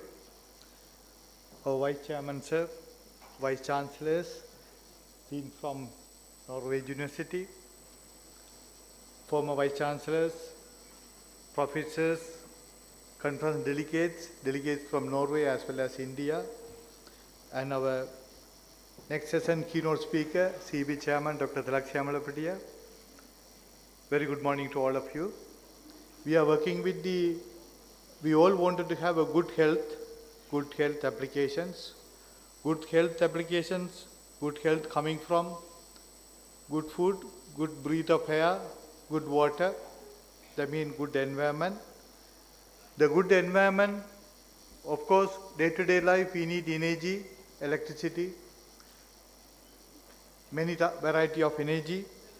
So finally we need to have a good energy to have a good environment, clean energy. Partially that is coming from renewable energy. As an electrical engineer, I can say the Sri Lanka, northern province, is very much blessed with wind and solar. So the wind, solar, renewable energy, which will be very much connected with the clean energy and health application here. Again, when we go into the solar panels, fundamental research, especially science-based research, where we had to go up to the PN junction, improving efficiency, nanomaterial, nanotechnology, where we are hitting the advanced materials. So starting very well connected title of advanced material for clean energy and health applications, this conference is serving wonderfully to the northern province. One of the application, of course, as you know, from science background, fundamental research, there was a big lab came, as you all seen in the video play. Second one is, as Professor Dayalan mentioned out, the first floating solar, which was coming from the engineering side as an application, a technology transfer from Norway to Sri Lanka was brought in. The first floating solar, which was implemented in Kilinochchi, which has clearly or transparently explain how much money you need to put in when you are going to get the money back. That is important for investors. So many people from Asian Development Bank, top rank officers, Ceylon Electricity Board, Public Utility Commission of Sri Lanka, Lanka Electric Company, all top leading industries in Sri Lanka physically visited and analyzed the advantage and economical viability of the floating solar. And finally, that ended up with one of the most important long-term generation and transmission planning, the planning document released by the Ceylon Electricity Board, which is solidly say the first floating solar implemented in Jaffna engineering faculty, which has resulted economically viable and possible for enhancing the services or enhancing the projects on floating solar to the country. So accordingly, many floating solars have been awarded and now several are being in operations. So that is one of the bigger outcome of this project mastered by Professor Dayalan and Professor Ravirajan, where they were very eager to serve the nation at their best level. The free education they all received, they realized that they had to serve back to the nation, and this is one of the remarkable achievements on technology transfer with pilot project, which clearly shows, evidently proven, where this technology can be applicable to this nation or not. At the same time, as Sri Lanka is a beautiful nation surrounded by sea, it is having a very good, especially northern province, having a very good corridor between India and Sri Lanka, very nice corridor, where very strong, high speed, very stable wind can be seen, and the placement of the Sri Lanka has brought enough sun for the country, so we are very much blessed with very strong wind and solar. So this clean energy technology, which is very much linked up with the renewable energy technology, we have more and more opportunity for demonstrate to the nation how we can take it further. Even the research papers, some of the research papers I went through, which clearly present what are the ways, even though we hit the limit to the high penetration of renewable energy into the Ceylon Electricity Board grid, the power system grid, but how we can further improve with different way of implementing controls into the power electronics interface, where the solar is interconnected with the power system. So how this conference has brought last 3 years, not only 3 conferences, but also many other activities, as Professor Dayalan pointed out. It has bring a lot of dissemination of knowledge with the researchers, engineers, policymakers, secretaries, Power and Energy Ministry. So many discussions was carried out in the past. I was eyewitness all of them as a participant. So that has brought a lot of penetration of technology transfer and very clearly utilize the available clean energy in this beautiful country, Sri Lanka. So I am sure that you will be enjoying more and more. You have a very good presentation from Dr. Tilak Siyamalapitiya, who has more than 40 years of experience in this field, who has been a benchmark person for the policy making and many things in this country. Today he is the chairman leading the Ceylon Electricity Board, and with a Cambridge PhD, very high standard, high quality intellectual. So you'll get more and more message on this in the future, in the next session. With that message, thank you so much, and it's a wonderful session for sharing the knowledge and experience. Thank you. Thank you very much for sharing your knowledge and valuable thoughts. It is my great honor to welcome Professor S.R. Sagnarajam, Vice Chancellor, University of Jaffna, to deliver his address.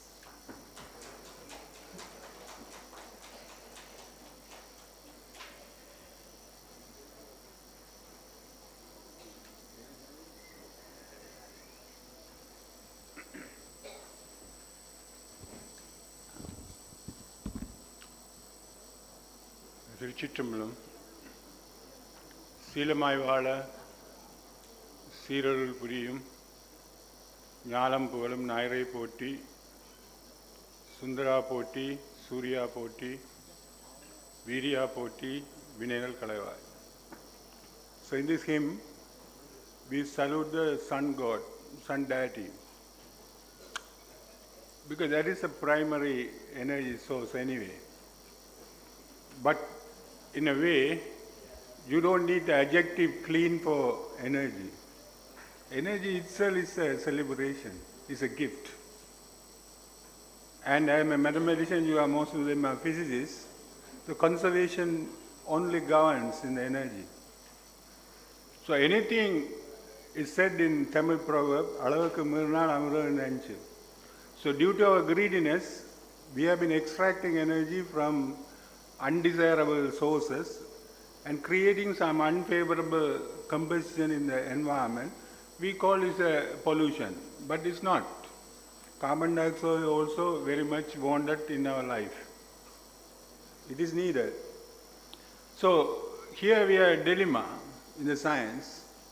One side, even Professor Atparaja is leading a project, zero emission. At the same time, in the last 100 years, we have moved into 4 industrial revolutions.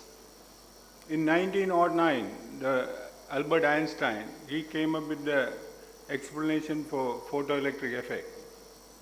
That's a science. Then engineers fabricates devices. That has been happening in the last 100 years. Now we have moved to ChatGPT, is doing everything for us, especially in the paperwork. Especially in the paperwork. I don't know, another invention may come that may even fabricate. Even medical realm, there's so much of revolutions are happening. So in this conservation, I know today veterans are here. Our Kirti Tennagon is the most eldest veteran here. He's a physics quantum man, quantum mechanics man. We have a human being, we are a thing. Our thinking is mechanistic thinking. All the theories are classical mechanics, quantum mechanics, statistical mechanics, celestial mechanics, biomechanics, quantum biology. Because we can't go beyond mechanics. Even chemistry, they have a mechanism. But when you come to physical science and biological science, we have so many rules, governing rules are found in the physical science. Law of thermodynamics, well set. Then after finding all the electricity and magnetism independently, we combined them and came up with the unified theories. Maxwell, James Clerk Maxwell thing. All the digital technology fully understood. But when you come to the life science, we don't have rules. We don't have any laws there. We don't know the governing principle. But if you come to our body, Anandamai and Arivai, Narendra Amudamai, here this heart is functioning, but it's not a mechanical device. Since the birth till the death. But it's consuming energy. Energy coming in organic form.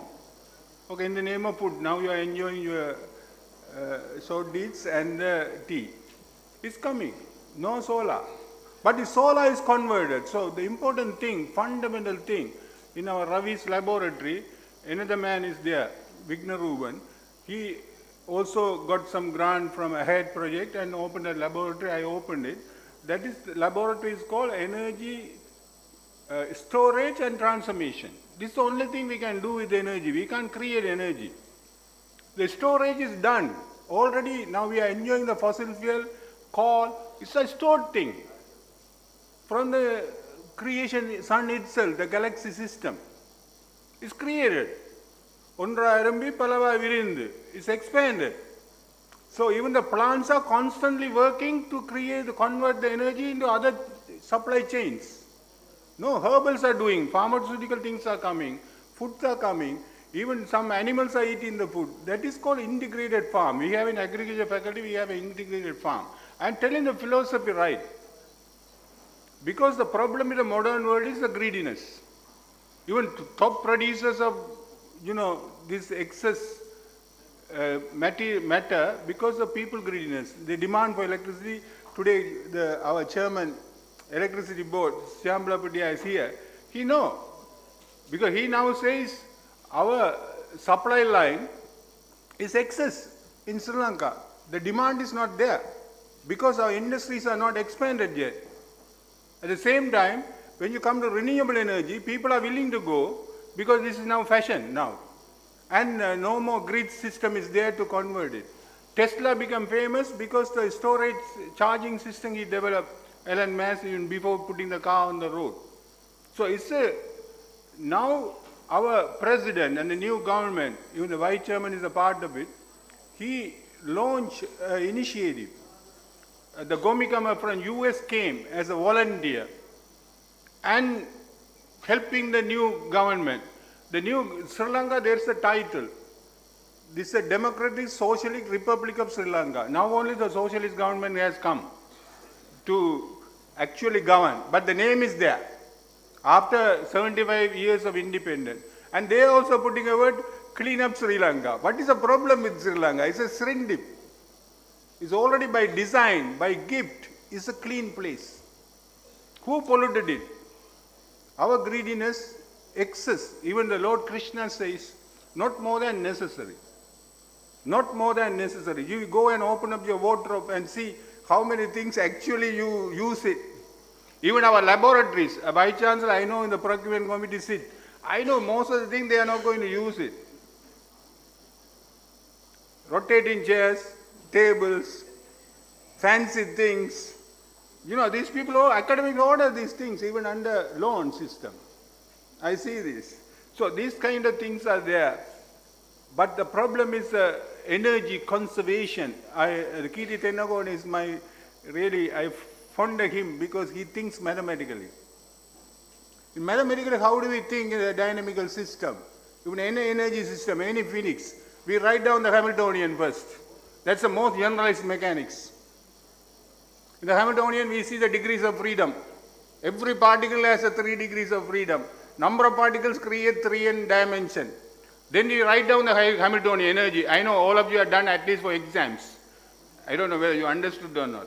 Then after that, you write down the equation, Hamiltonian equation. I tell you, the human problem, Kirti is there, will support me. Professor Kandasamy is there, he is my mentor. No one mentioned him. He is the father of our physics department. He was the first one to join our university 50 years ago. And the Professor Balasundaram, a veteran, yesterday he gave the Sir Ponnambalam Ramanathan Memorial Lecture on the population dispersion of the University of Jaffna. He is here. I tell you, in this entire planetary system or in the mechanics, you know, after writing down the differential equation, if you want to understand what is the output, what is the orbit like, what is the solution like, only we can solve 2-body problem. 3-body problem cannot be solved. Then we seek the computers. When did the computers come? After 70s. Even our professor, physics professor, he is the pioneer of our physics department, Professor Gunaratnam, celebrated. When he was in the Imperial, the computer is size of the auditorium. It was operating in valve system. Now my son is operating from the palm. This is advancement. So the advancement is there. Although we have a limitation, we don't understand the 3-body problem. 3-body problem means if you take sun, earth, we can understand. We can find the elliptical orbit and we can calculate the velocity. Incredible velocity, earth rotating, big mass, 107 kilometer per hour. Incredible speed. The advancement come. Okay, in University of Jaffna, when I was a dean, a short man came there and he was not recognized at the time. So he came and he was in Moratoa. He said in 1983, our country was burning. You know, I don't know, our country is famous for burning from Hanuman time. I don't know. Even post-independent, our country burning 56, 66, 77, 81, even public library, our president was telling. Now we are giving 100 million for us to, you know, make this place even more vibrant. So, despite all this, University of Jaffna last 50 years, running a show, more than 50,000 graduates produced. So, when the Dayalan come, we were good at training. Even I myself is a graduate of this place. Now I am an international man. I worked in so many places. Adparaja worked in so many places. As our Ravi said, Allahabad universities. Because academic freedom gives us the international opportunities as long as the peridania is good for training people. So training resources, our university has been good. And then the second part, the research. Then the Thailand game.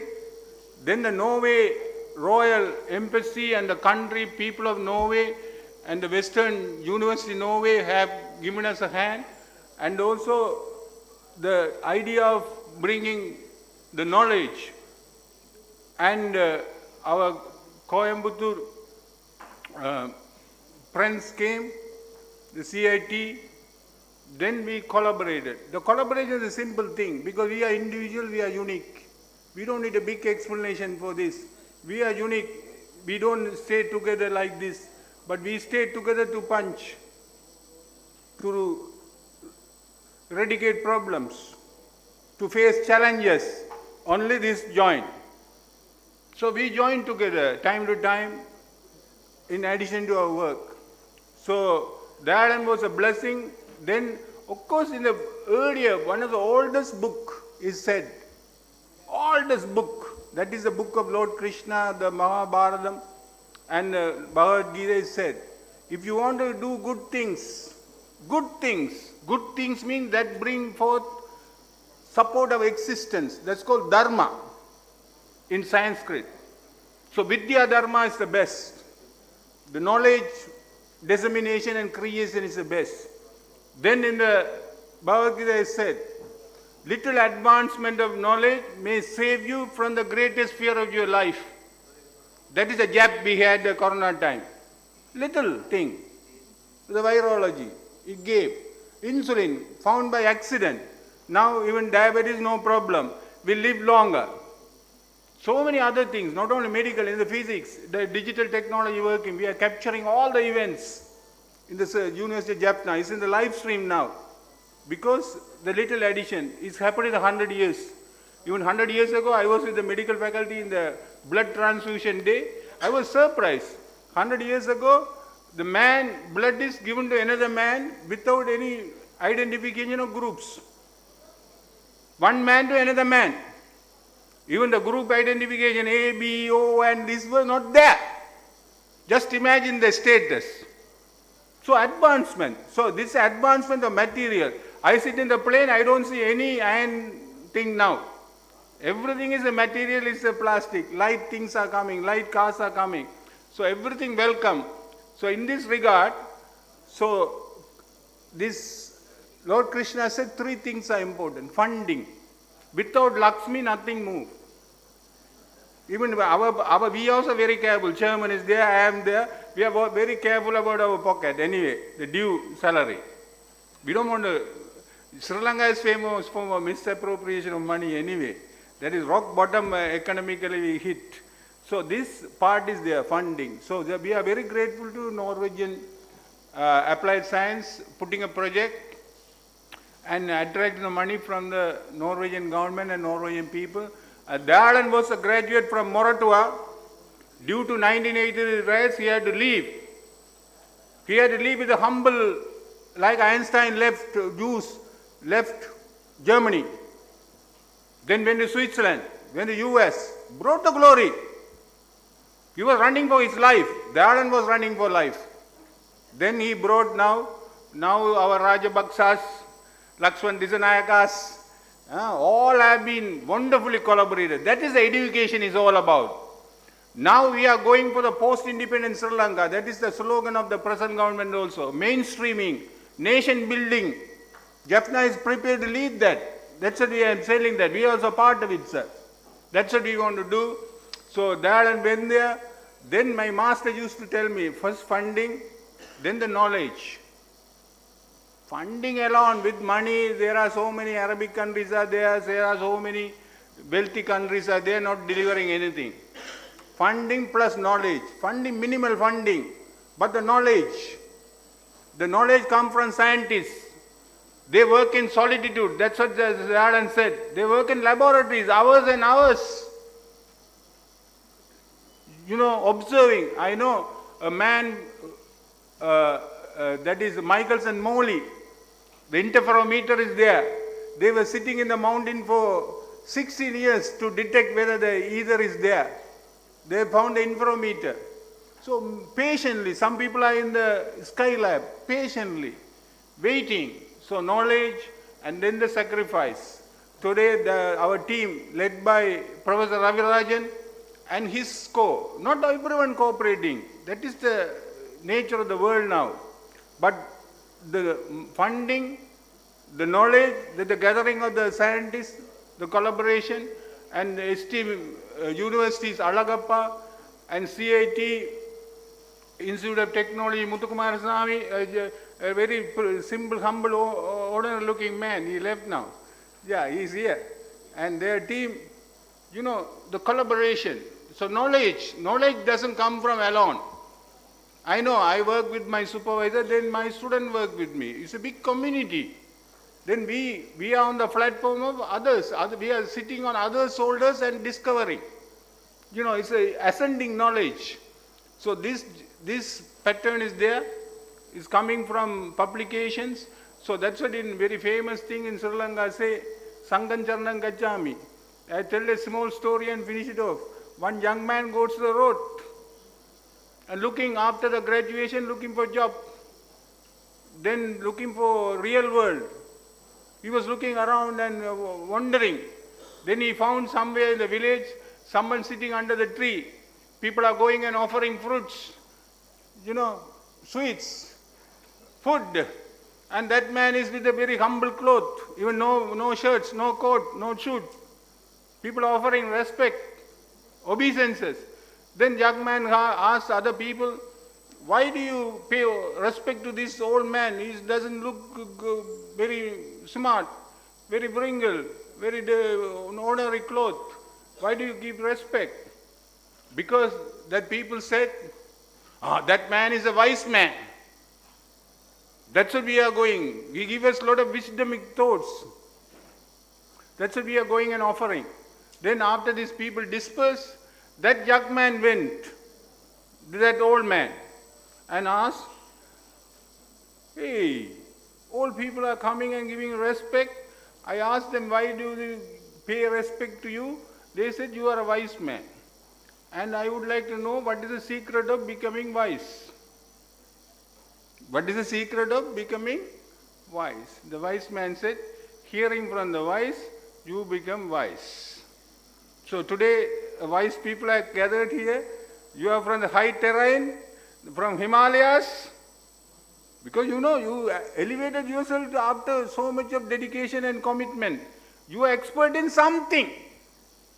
Every one of you. I don't think Thayalan expert in all the 350 papers. He put his name.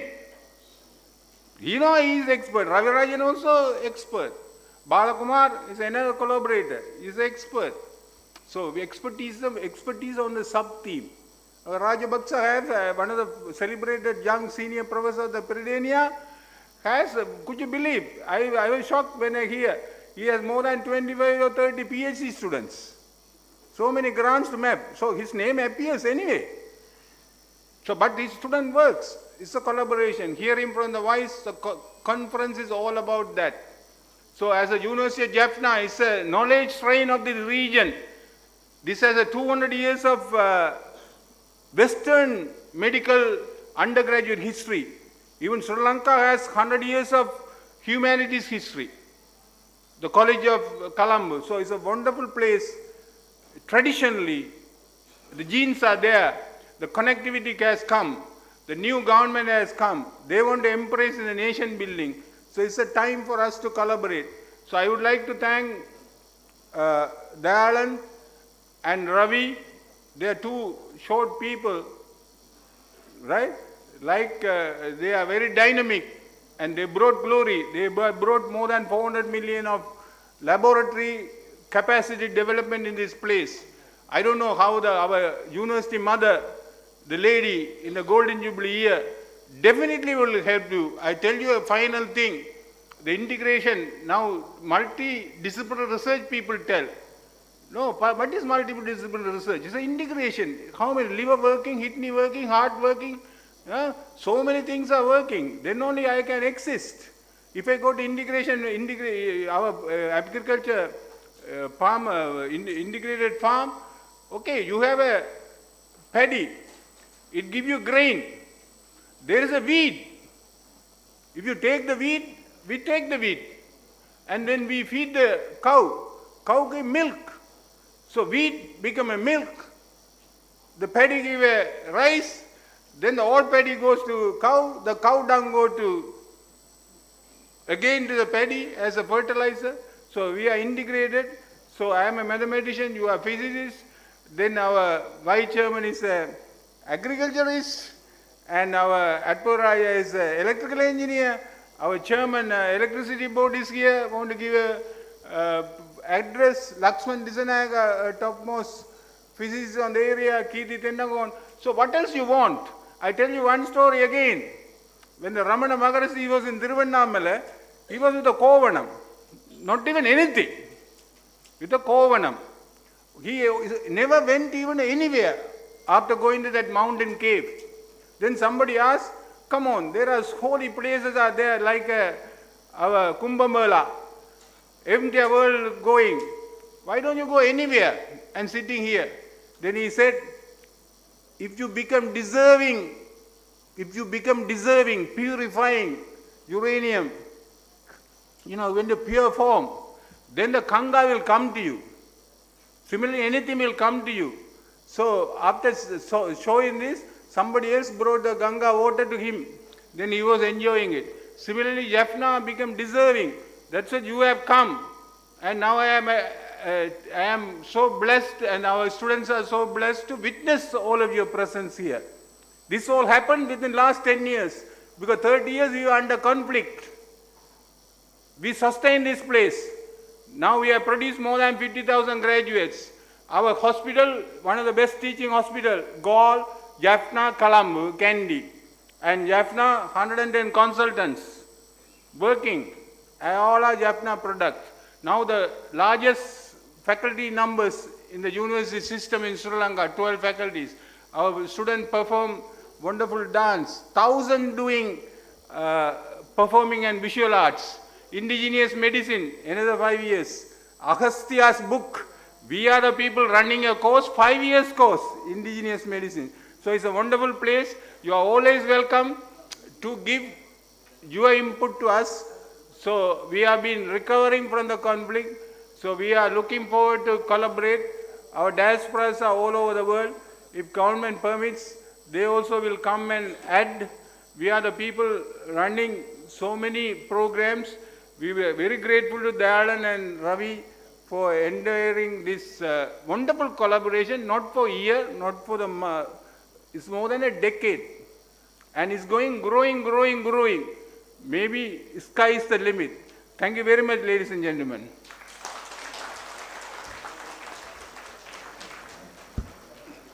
Thank you for sharing knowledge and your experience with us. Now I kindly invite Professor Sri Satnaraja, Vice Chancellor, University of Jaffna, to present the honor of appreciation for our guest of honor. Prof. Jens Christine Foss, Dean, Faculty of Technology, Environment and Social Sciences, Western Norway University of Applied Sciences, Norway.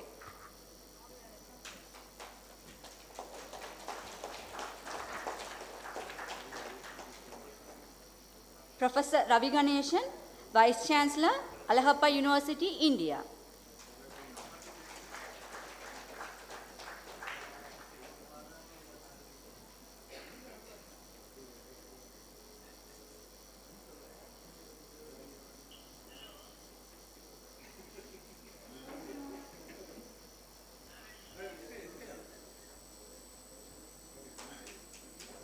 Professor A. Adpudaraja, Vice Chancellor, University of Vavuniya, Sri Lanka.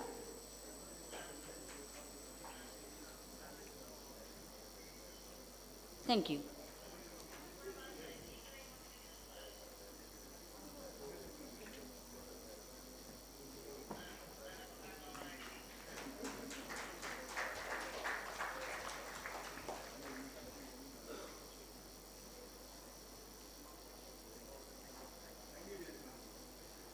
Thank you.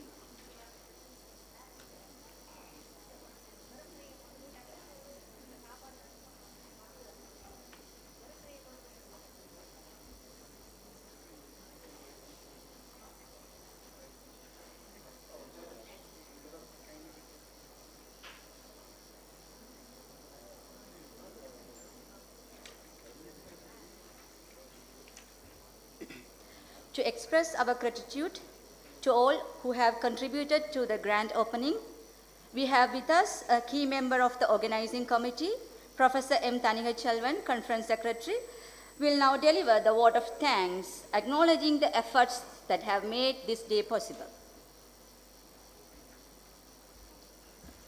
Vanakkam. Good afternoon, everyone. I will be delivering a detailed vote of thanks at the end of the conference, since I have a lot of people to acknowledge in organizing this successful conference. This will be a vote of thanks for the inauguration session.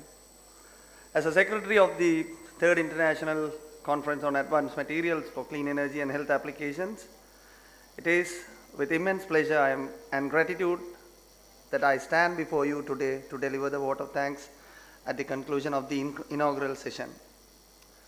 We extend our profound gratitude to Sri Sai Murali, the Honorable Indian Consul General in Jaffna.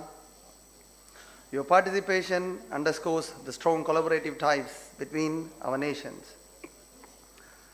I also extend our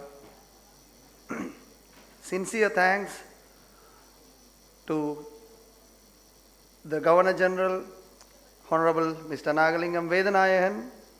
Your commitment to the progress and development of this region is truly inspiring, and we sincerely appreciate you taking the time to grace this occasion. We also extend our profound gratitude to Professor K.L. Vasantakumara, the Vice Chairman of the University Grants Commission, Sri Lanka. Your presence and address have added immense value to our inaugural session. Thank you for your unwavering support for the academic excellence and research in the University of Jaffna. I also extend our heartfelt appreciations to the Vice Chancellor, University of Jaffna, Professor S. Sri Satgunaraja, the Vice Chancellor, University of Vavuniya, Professor A. Atpudaraja, and Professor Ravi Ganeshan, Vice Chancellor, Alagappa University, Karaikudi, India, to be here with us throughout the inaugural session and to honor us with your grace. I also take this opportunity to thank all our former Vice Chancellors, former competent authorities, deans of the faculties, council members, the reviewers who have contributed to review all the papers, the organizing committee members, faculty members of the University of Jaffna, and all the participants for your valuable networking opportunities. Let us all work together to make the conference a resounding success. Thank you, and see you in the valedictory session tomorrow evening.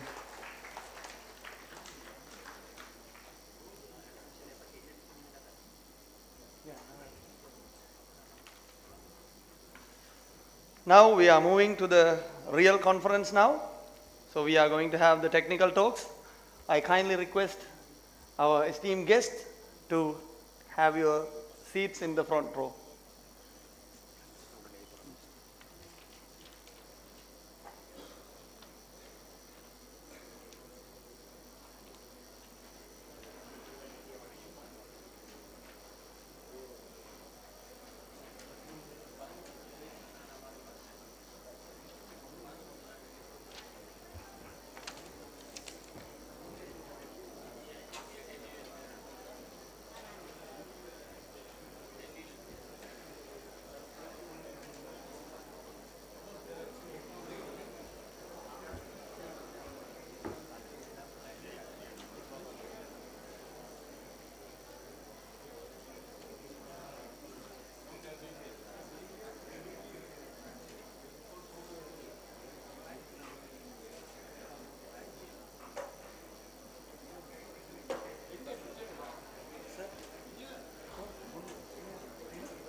மறைக்குமா sir? ஃப்ளவர்ஸை மட்டும் எடுத்துருங்க. இல்லை மறைக்கும்.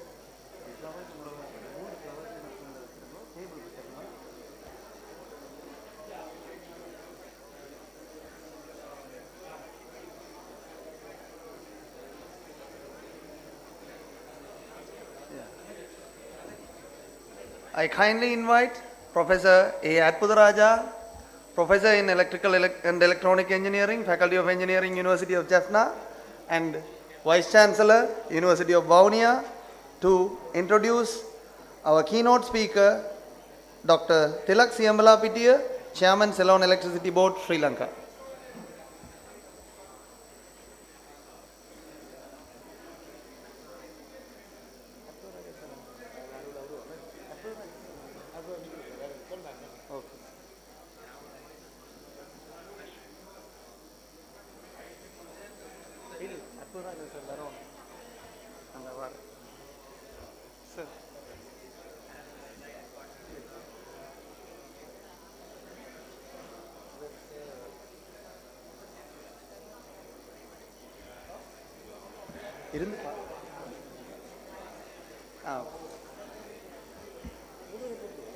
I kindly request Professor Kirti Tennakon, Plenary Speaker of the Day.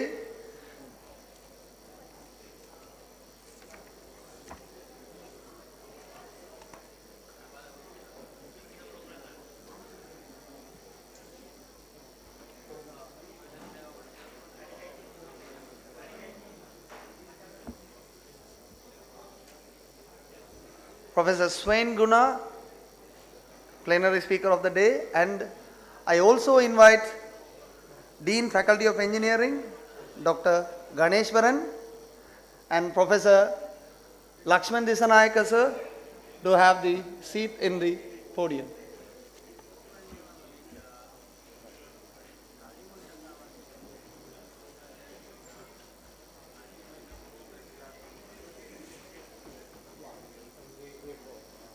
I will give you.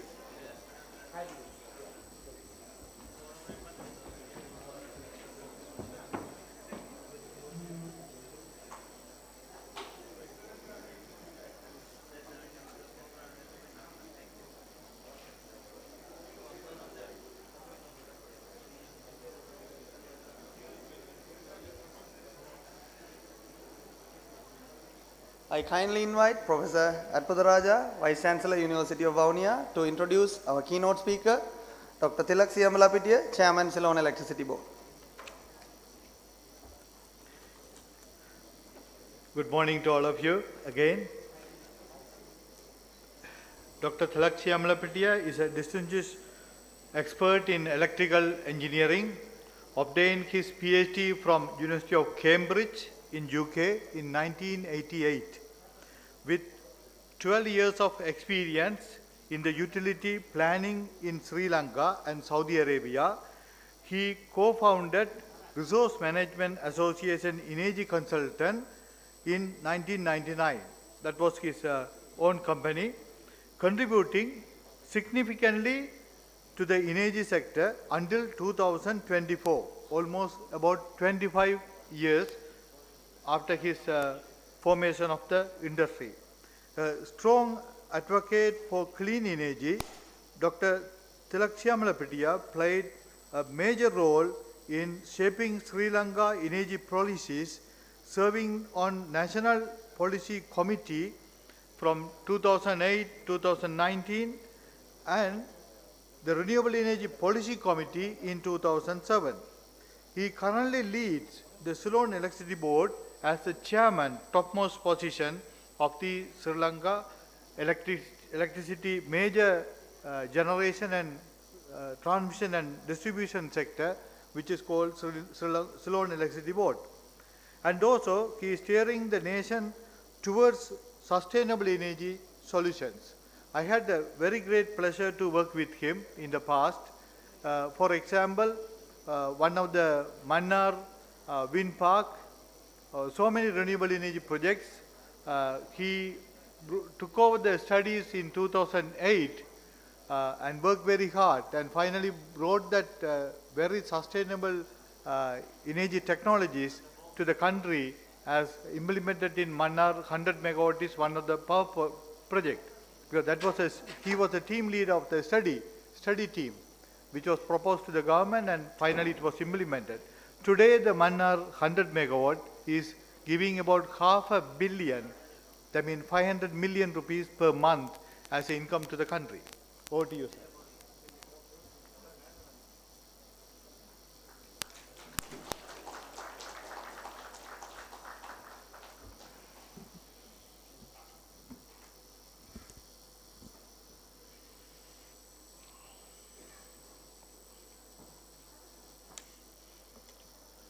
Vice Chancellor,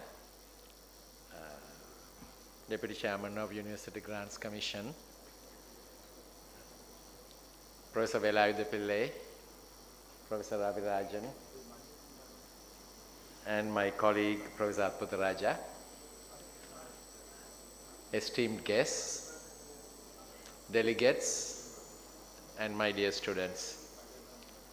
Thank you very much to all of you for inviting me to address you on this timely and sometimes very controversial topic of the future pathway for Sri Lanka on clean energy. So the topic I have chosen is clean energy solutions, opportunities and challenges for Sri Lanka. So as Professor Atputharaja said,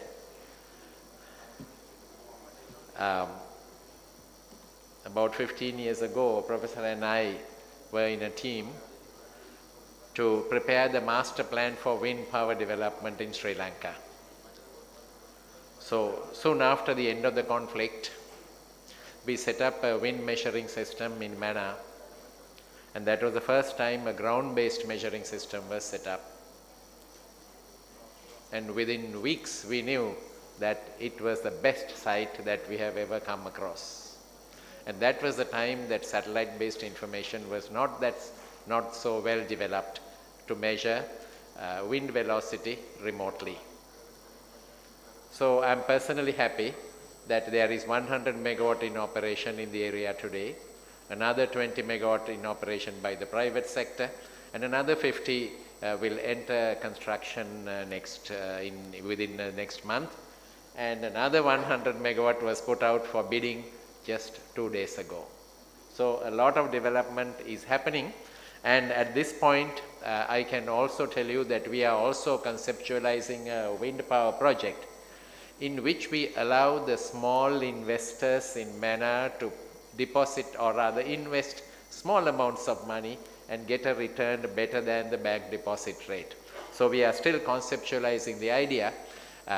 We are going to call it a community wind project, in which the locals, or I would say in general the residents of the northern province, will be allowed to invest under CEB leadership, allowed to invest even 100,000 rupees and say, I own a portion of that wind turbine.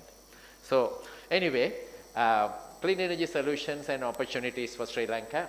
Of course, Sri Lanka's national energy policy as seen in 2008 was, I would say, when we look back at it, it was so negative that it actually declared that 6% of households will never be provided with electricity. So therefore, they will be provided with a standalone solar PV system. But however it is, Sri Lanka quickly reached 100% coverage of electricity supply to the whole country. So the basics were achieved well in advance of our neighboring countries in South Asia. So now, next slide. Of course, this achievement was in 2016, and Sri Lanka also, of course, is seeing relatively low population growth, which helped Sri Lanka very significantly to go faster towards these goals. Next slide, please. Of course, technically, Sri Lanka also achieved some other countries are still struggling to achieve. That is basically the reduction of network losses, because network losses has been a troublesome situation for Sri Lanka we would not believe that at the turn of the century, Sri Lanka's network loss was 21%. That means 21% of electricity produced was being lost in the network. So with a lot of investment and with a lot of dedication by a lot of people over the next few years, Sri Lanka has been able to achieve a loss level of about 8.8%, and which is slightly growing at the moment because of distributed generation. So electricity generation, all of it that was at the high voltage level is now partly in the low voltage level. So the production level losses are slightly increasing. Of course, Sri Lanka's national grid started off 70 years ago with the celebrated Lakshapana hydroelectric power plant, and that was in the Kalani River. We have fully harnessed the hydropower potential in the Kalani River. And the next slide, please. Hydropower led the growth in electricity supply in the 1990s. Next slide, please. The magnificent Victoria Reservoir, I thought I'll show you some pictures as well. The reservoir spills once in a few years, and this is a magnificent view of the Victoria Reservoir spilling with a unique design of a dam and a very large reservoir. The power plant associated with this reservoir is managing what we technically call the frequency of the network. So responding to the variations of renewable energy in absorption or inputs is this Victoria power plant, because it's so flexible. It can release water, withdraw water, because we have a reservoir upstream and a reservoir downstream. So therefore, this is the ideal power plant that will respond to variations in renewable energy, meaning wind and solar. Of course, looking at a little bit more historic information, Sri Lanka was a 100% renewable energy electricity generating system until about 1995. Thereafter, we dropped to very bad figures of the order of about 48%, but now recovered to approximately 52% of grid energy coming from renewable sources. So what happened? Next slide, please. The reasons were that we saw the end of major hydropower development in the mid-1990s, and of course other forms of renewable energy by mid-1990s were still too expensive. But still, when the rest of the world were building nuclear and coal-fired power plants, Sri Lanka was debating as to which way to go, and then ended up using a lot of oil for electricity production. So you may recall in the first decade of this century, we were using very large volumes, very large quantities of oil, resulting in very high electricity prices. Next slide, please. Coming back to the potential for renewable energy-based electricity development. So the diagram on the left-hand side is a map of Sri Lanka, developed in 2008 using satellite information, and anything that you see as purple or red is good. So as you see, the middle of the country is good in terms of wind velocity, but it is the hill country. So there are constraints in developing wind power resource usage in the middle of the country because of accessibility limitations, as well as limitations in getting environmental approval, because as you may or may not know, above 1,500 meters above sea level, no developments are allowed in Sri Lanka.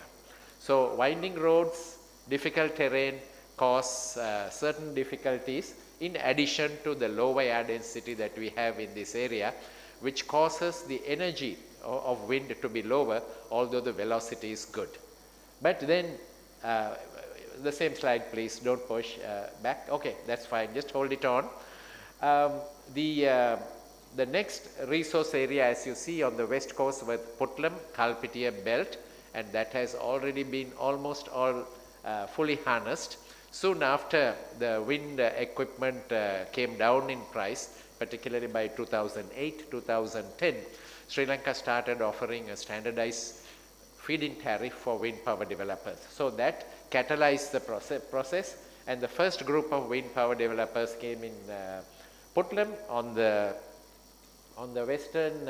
western coastal belt, and then quickly, with studies completed in Mana, the developments move to Mana, and of course, as you see, there are some wind power plants already installed and operational in the Jaffna Peninsula as well, and more potential is there. And on the right hand side is the wind resource map. Of course, Sri Lanka Wind Atlas is a book. I just extract one page out of it. Anything orange is very good. Yellow is also good. So therefore, and of course, once again, Mana stands out, as well as Eastern Province, Eastern Coastal Belt, as well as Monaragala district stand out very well in terms of the solar resource. But it doesn't mean that the other areas are bad, except for some central areas where there is quite a lot of cloud cover throughout the year. So that's the resource base that we have. Next slide, please. So a private sector led renewable energy development program started in 1996. And I have been personally involved, sometimes on the side of the government in driving policy, sometimes on the side of the ministry, and sometimes and occasionally getting engaged in study teams, just to get the pricing right and the regulations right, so that the private investors will come in. So as of now, as we see in the third bullet, about 330 small power producer companies, I'm talking about companies, are producing 770 megawatt of electricity from renewable power plants, and they provided about 16% of energy in 2023. Of course, in addition, we have the story of rooftop solar coming in a later slide. Next slide, please. A picture of a mini hydropower plant. We have 210 of these in operation and another 20 under construction at this moment. Next picture, please. This is the first commercial wind power plant on the left-hand side, located in Putlam, and the Mana, the very well-known Mana wind power plant, a picture of it on the right-hand side. A story that goes with it is that, as you know, Mana has a lot of migratory bird activity going on, and we have 3 bird radars on this wind power plant, so that there are radars like in an airfield monitoring any flights coming towards the wind turbines, that means the birds, and there is image processing, and immediately the wind turbines in which the birds may strike are stopped within 15 seconds of making a decision that they should stop to protect the birds. We lose 5% of electricity by doing it, and increased maintenance on the braking system of the wind power plants in trying to protect the birds. Next slide, please. Rooftop solar PV development, net metering was first started off in 2008, and I am the person who actually wrote the paper for the government to facilitate rooftop solar to be added. So that paper was quickly taken up by the government and approved within 3 weeks, actually, very fast. And right now we have 1,400 megawatt of rooftop solar in operation. They provided 16% of capacity and 5% of energy in 2023. So right now approximately 90,000 plus locations in the country have rooftop solar in operation. Next slide, please. So private sector led renewable energy based generation has been a success, and I am happy to have been a part of it in different ways, but those are the challenges coming in. Next slide, please. We have a difficulty of stagnant demand growth. The supply is growing, people are willing to invest, given the attractive prices that we offer for renewable energy for smaller projects. Electricity sales of 2024 were at the same level as of 2019. So after 2019, sales went down, and we have now recovered to the 2019 level. So we have not had any growth. Even the recovery doesn't seem to be that fast. So this is the challenge that we are facing. We have a large number of investors willing to invest, given the attractive price that is offered, starting from rooftops to larger projects as well. We have an issue of stagnant demand. So it looks like we'll have to slow down. That's one option. And the other option is to go for battery storage, which of course has its own cost. I will briefly talk about it as we progress further. The next three facts that the renewable energy based generation, which may not be a topic that you discuss in science circles, but in engineering circles it is an important issue because there are linkages, it has linkages to other sources. Same slide please, don't move. There is seasonality and interannual variations and intermittency. You know what intermittency is, up and down variations, and supply chain uncertainty in the biomass sector, and of course limited contribution to power system stability, by which we call the ability of the electricity system to cater to shocks. 8th of February we had a national blackout. The shock was created by an animal, we know from the report, but it could have been created by anything, even from a branch of a tree. And our power system is so weak that it was unable to withstand that shock. And the reason was that it was a Sunday, and on Sundays there is no customer demand, but full production from renewable sources. Renewable sources are producing in full, and if the grid is asking for more power, they cannot give anything more because they are running in full capacity. The first reason. The second reason is that they cannot support the grid in case of an emergency. So because of that, the grid went into I would say a cascading situation, and the power was lost. We'll move to the next slide, please. A picture on the intermittency of solar generation. As you see, from morning till evening, 6 a.m. to 6 p.m., there are so much of variations, and this is in fact a good day where the peak was smooth, but the afternoon was not so good. Next slide, please. So the next fact is that renewable energy generation will exceed 20% and hydropower 35% in this year. So this year we are expecting to achieve 55% of electricity production from renewable sources as we report the data for this year. Next, please. Another fact that I want to bring in is that a power system has to be in dynamic equilibrium all the time. You know, electricity is the only commodity that you have to produce exactly at this time the customer wants it. Not a millisecond before, not a millisecond later. So therefore, electricity cannot be stored. All other energy commodities, the commercial forms of energy can be stored.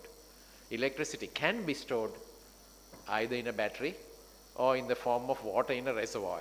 Those are the only two ways that we could store electricity from renewable sources. In the future, hydrogen is coming up as a potential storage media. A lot of studies are required to take Sri Lanka there as soon as we can. But as of now, the customer demand and the production have to match, and with the slightest imbalance, the grid should be able to withstand that imbalance.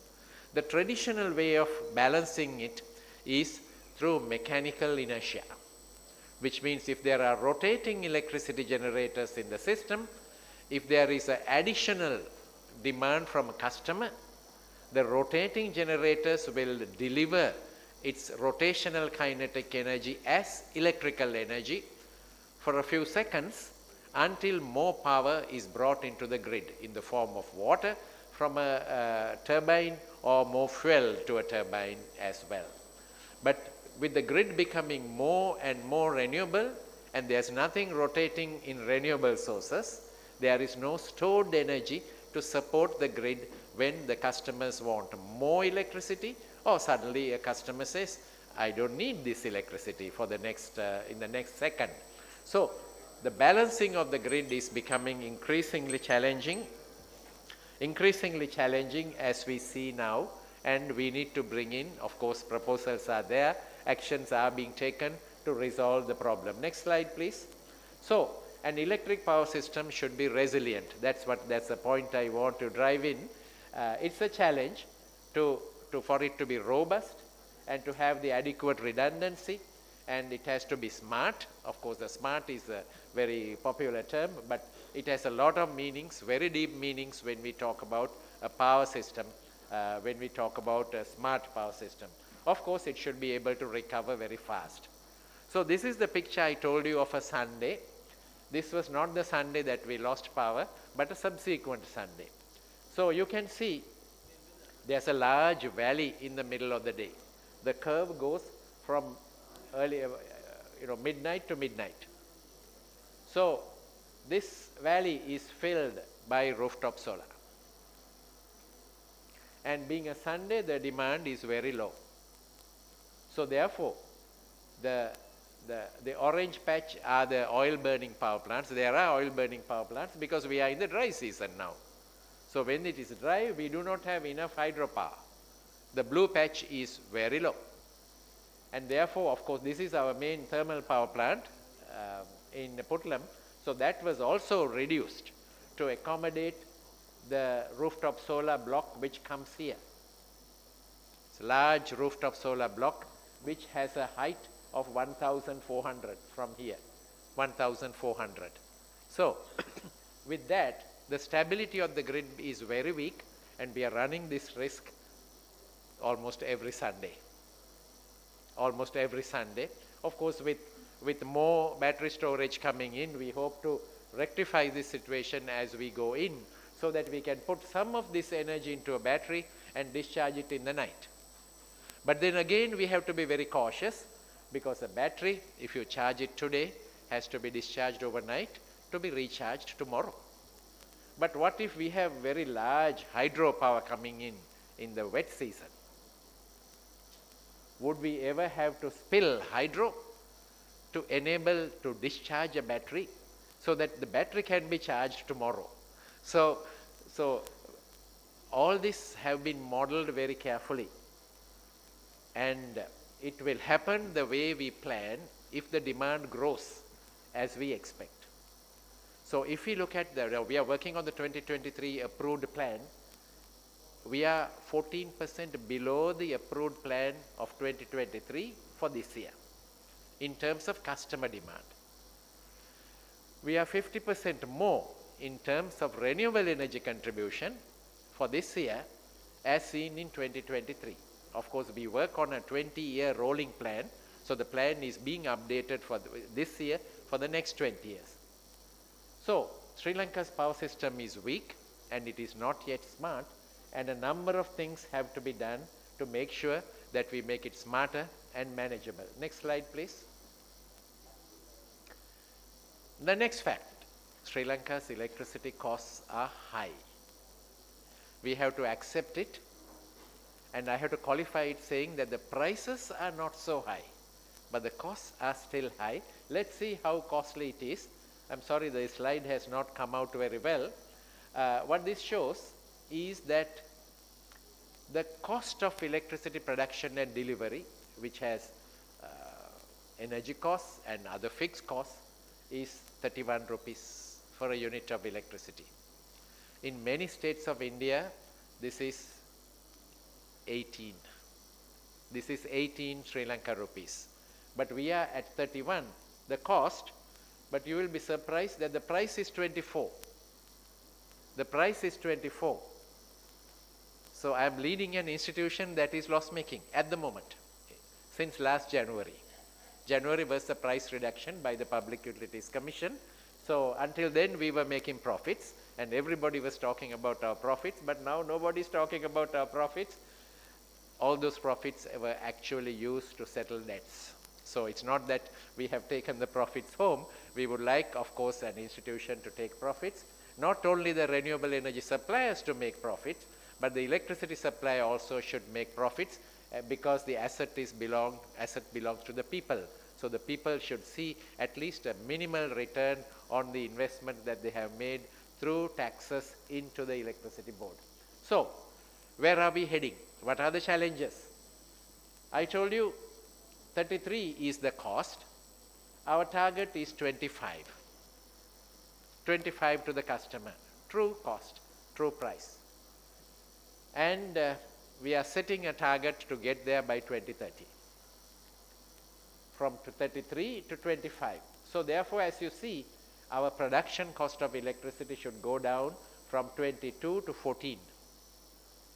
And given the fact that renewables will dominate the future, that's the price we want renewables at. Presently, we are buying it at 27 from the rooftops, and some of them are paid much higher as well, the previous contracts. But we want the price of renewables to gradually come down. That's where the research and marketing and business innovation also has a place to bring the cost down. Generation capacity cost will increase because we need storage. We need pump storage. So all those investments will cause an increase in the capacity cost. Transmission, financing, distribution also have to come down. But we are very close to international benchmarks. So these are the expectations. Next slide, please. So, ambitions, energy security, renewable, of course, we are working on a target of 70%, and reliability to be improved, and the price to be regionally competitive, and the grid to be ready for the future, electrical energy to be a tradable commodity. We want the grid to gradually move to a situation where everybody pays a fixed charge and connects to the grid, and the energy will be a tradable commodity. In the longer term, each customer should be able to participate in an energy market through the grid. Thank you very much.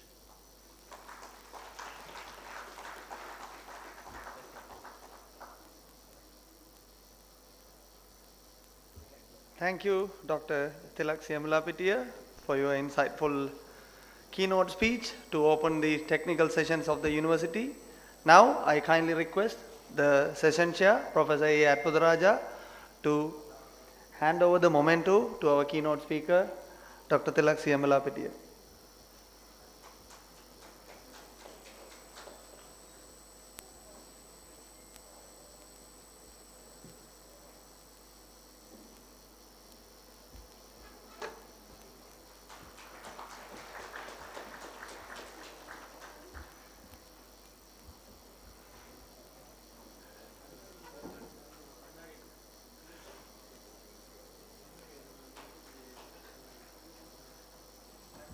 Thank you, sir. Next, we are really proud to have Professor Kirti Tennakon, who is the godfather of PV research in Sri Lanka. And we also have Professor Lakshman Disanayaka, who is the most suitable person to introduce our plenary speaker. I kindly request Professor Lakshman Disanayaka to introduce our plenary speaker, Professor Kirti Tennakon.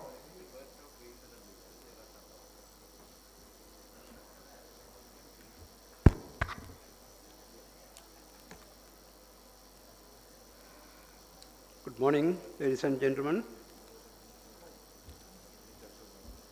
I am happy to introduce Professor Kirti Tennakon, a well-known scientist, not only in Sri Lanka, but all over the world. Professor Tennakon received his PhD many years back from University of Hawaii, USA, in theoretical physics.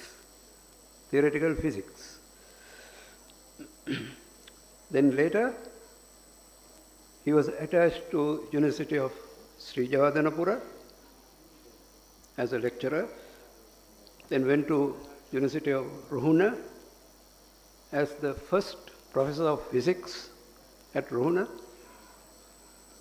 After serving there many years, he joined the Institute of Fundamental Studies, IFS, at Hantana Kandy as its third director, I think. So he was there at the IFS for around 15 years, I think.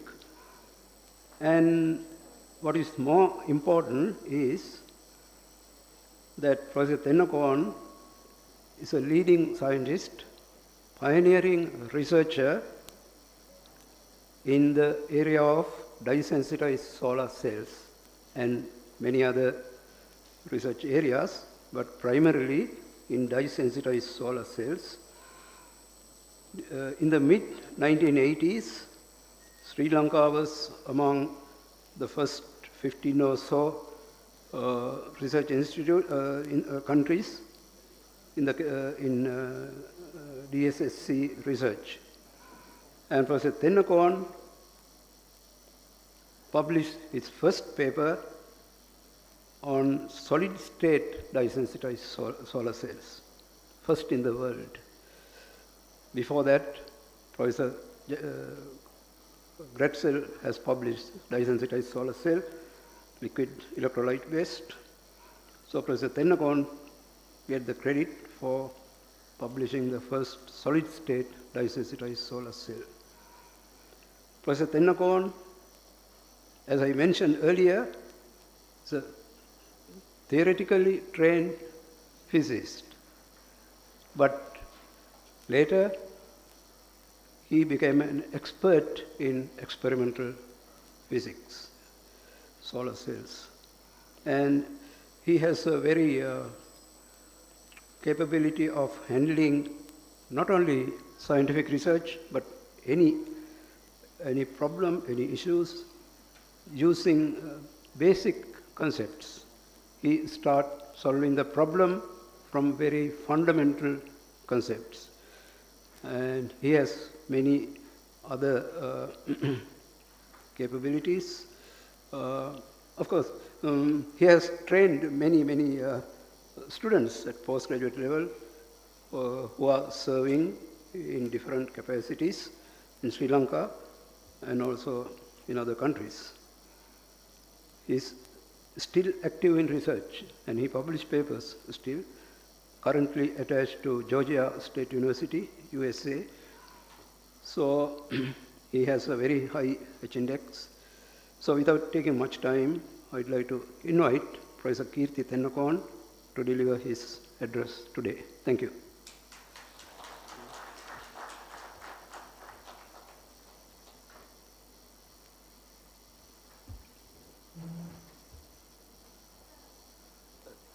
Thank you for the introduction. I am very happy to give a talk in this university because your Vice Chancellor is a person who could talk about the three-body problem. When I prepared the slides, I made a mention to the three-body problem, and I thought it would be out of context. But now I know if the Vice Chancellor in his general talk is of the caliber to mention the three-body problem to an audience, my talking about three-body problem would not be out of context. And also, when Professor Dayalan asked me to give the title of the talk, I said my title will be hydrogen. So I can talk anything about hydrogen. Can I have the second slide? The preamble of the AMCHA says, it is of utmost interest for the research community to work on novel ideas and find solutions for the challenges facing clean energy sector. Novel ideas emerge when you look at a subject from a very broad perspective.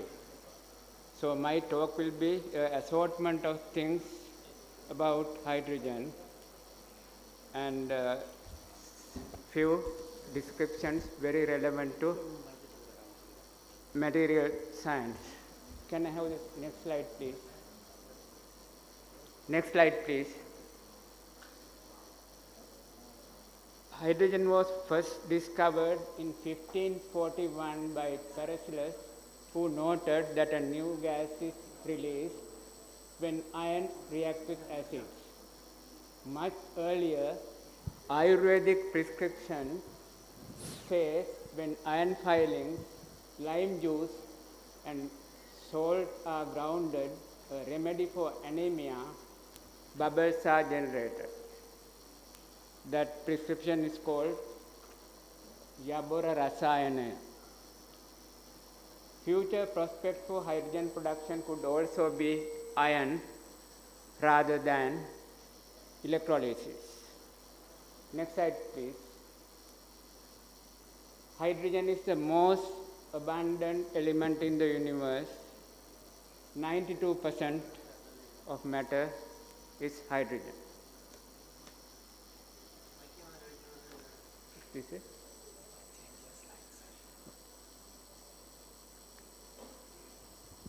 hydrogen, all hydrogen is produced within 20 minutes of Big Bang, 13.5 million years ago.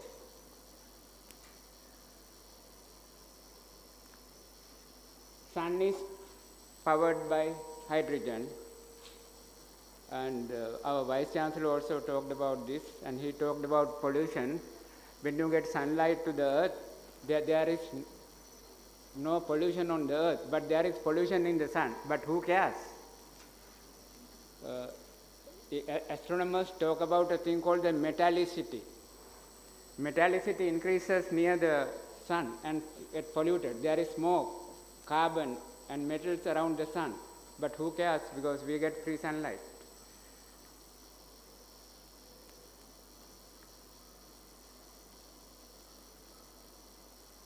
An important paper on the hydrogen atom by an author born in Jaffna. Historically important paper, Hydrogen Atom and the Classical Theory of Radiation. Proceedings of the Cambridge Philosophical Society 1943, originated from Sri Lankan born theoretical physicist Jayaratnam Eliezer, a student of Dirac, and he is also the initiator of the National Institute of Fundamental Studies in around 1953. When I was a young student at the university, my supervisor introduced me to a very famous theoretical physicist, and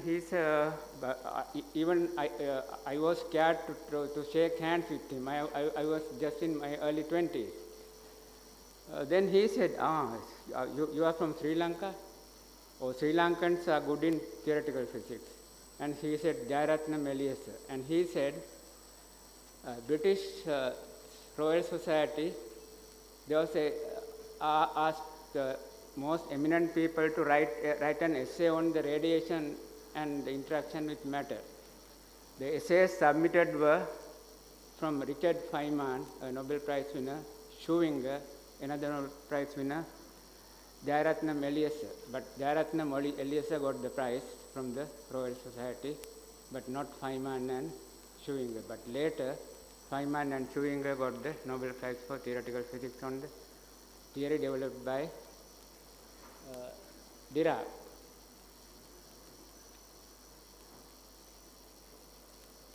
Hydrogen molecular ion is the simplest and most understood molecule. It is a three-body problem. There is no exact solution, as your Vice Chancellor said, but using the perturbation theory, it is very, very accurately calculatable. The equivalent three-body problem in astronomy, the exact perturbation calculation is very difficult. But here, most understood molecule is the hydrogen molecule ion, and it is the prelude to theory of the chemical bond. Hydrogen is the lightest gas. It has a lot of implications. Atmosphere cannot sustain hydrogen because root mean square velocity of hydrogen molecule at this temperature is greater than the escape velocity of Earth. Hydrogen will not pollute the atmosphere because it goes. If hydrogen is there in the our atmosphere, there could not be life.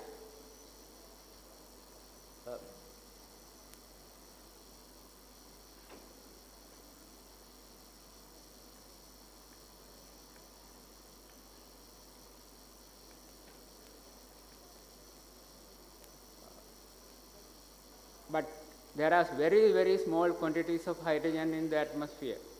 The reason is vast quantities of hydrogen are generated inside the Earth and they escape. There are deposits of hydrogen beneath the surface. The question why Mars lost water, it is because of the escape velocity from the Mars is even lesser, and water is decomposed into hydrogen, hydrogen left Earth. Large exoplanets have hydrogen atmospheres, that we know. Then there were airships long time ago with hydrogen, and hydrogen airships are going to come back. Toy balloons, and these days people talk about hydrogen policy all the time. There are committees, and when I was asked to something about the committee, I said people should first, I should first find out whether they have played with hydrogen balloons.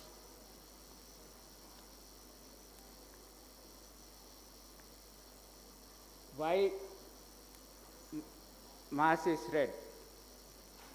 Mars lost water because of that reaction of ferrous ion with water, producing ferric ion and hydrogen.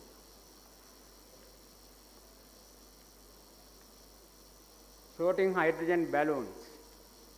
75 years previous, floating hydrogen balloons with the letter suspended was a popular hobby in Sri Lanka. Balloons fell 10 to 60 miles away. Often, one who picked up became a lifetime friend. There were hydrogen marriages. Prescription used was sodium carbonate plus excess lime plus fine aluminium turning. Today, children and adults rarely play with hydrogen. They buy helium balloons, and the parents doesn't have time to tell children to fill balloons. And I question number of people, they have never played with balloons. The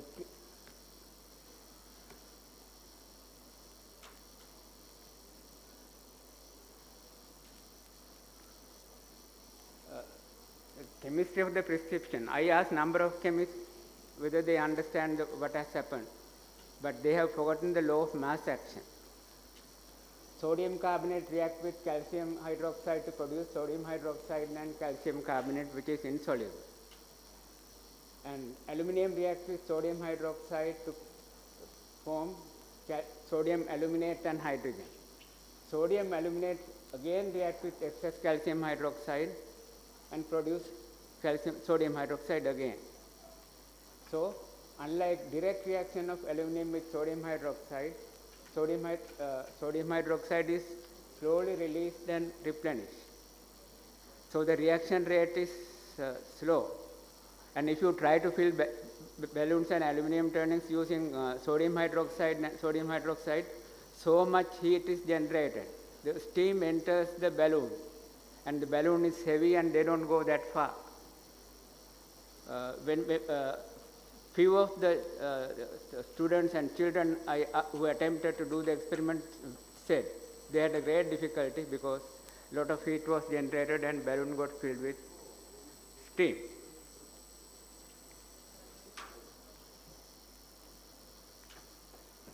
Potential of hydrogen. Inexhaustible source of heat of an intensity that coal would never match. One day, hulls of steamers and locomotives instead of coal will be loaded with this compressed gas. This is from Jules Verne, science fiction written 1874. Today we talk about innovations. We want our students to innovate, but they are not encouraged to read science fiction. And from kindergarten we try to introduce nanotechnology, AI, and all only on technological things. that is why we don't have innovations. Jules Verne did lot of things, wrote lot of things, and they become real things later on. Hydrogen economic value, simplest and the cleanest material for transport of energy on Earth and elsewhere. Reductants are needed to extract metals occurring in oxidized form. The hydrogen is the cleanest reductant that could replace fossil carbon derivatives used today. Transition from carbon to hydrogen is challenging. Photosynthesis produces sugars and carbohydrates, and we use carbon generated that way to produce hydrogen. That is the way today we produce 99% of hydrogen by this method, and that hydrogen is converted to ammonia, and that is how we get protein.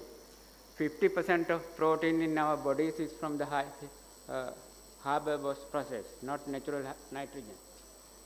So to ensure food security, priority should be to have green hydrogen for ammonia production.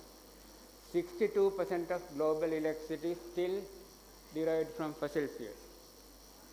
Electrolyte green hydrogen is unlikely to solve this problem. You need to go for blue hydrogen. Water splitting. Water splitting looks simple, but it's really a problem. Most important thing is to carry out the reaction by a clean, efficient method. It's a bit of an issue. Water splitting. Basic problem is oxygen evolution is a 4-electron transfer process. 4-electron transfer is very difficult. Reaction proceeds only by 1-electron transfers. To get 4-electron transfers, you have to have number of intermediates. This probability of the intermediates are transient species. 4 intermediates getting together and producing a molecule of hydrogen is a bit improbable. Another way to look at the problem, this is a simpler theoretical way to look at the problem. Currently people use Marcus theory. According to Marcus theory, 4-electron transfer is 4 times the probability is 1/4. Electrocatalyst, you need electrocatalyst to promote hydrogen and oxygen evolution, and better electrocatalyst to promote oxygen evolution. Real problem is producing oxygen evolution catalysts and make them stable. There are a lot of reports of new electrocatalysts for oxygen and hydrogen evolution, but the stability is not fully tested. We still need more stable electrocatalysts. High temperature water electrolysis is another approach. High temperature water electrolysis, the activation barriers are reduced at higher temperatures. So high temperature water electrolysis is another avenue to produce hydrogen energy. And if technologies are improved and new materials are made, it could be a cheaper way to produce hydrogen. Electrolysis of sea and river water. If right materials are developed, no need of elaborate electrolyzers. If you have proton conductors, with the proton conductor, you can electrolyze water to produce hydrogen, but there are a lot of technical difficulties at the moment. Organic proton conductors. Finding new proton conductors are very important. One of the most powerful proton conductors are found inside the jelly found in the head of the shark. So these give some inspiration to produce better proton conductors. Water vapor electrolysis is another avenue. Again, you need to develop materials. Very simple device. If you have porous materials which are proton conductors and also the connectors are porous, you can just pump humid, pull out humid air and decompose it to hydrogen and get hydrogen.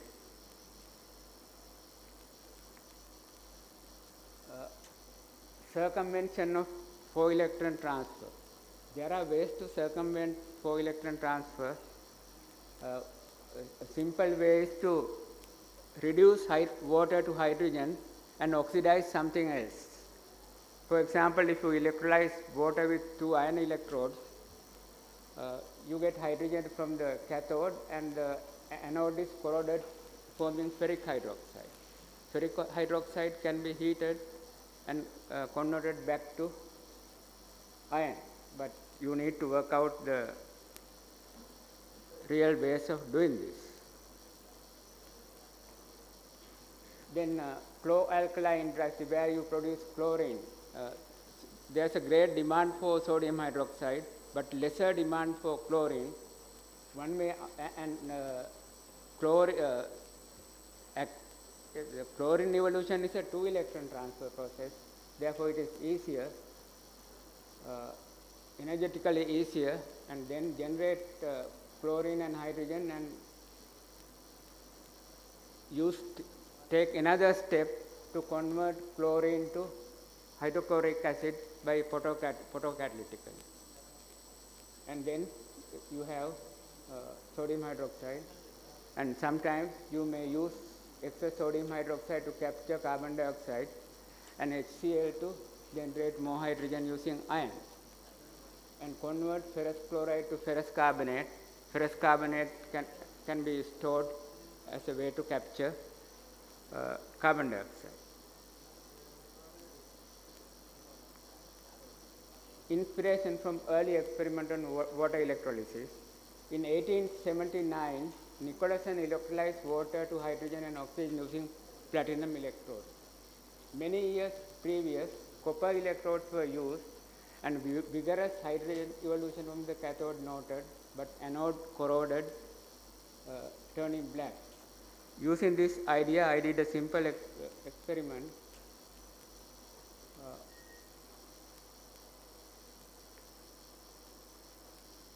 I did this experiment a long time ago.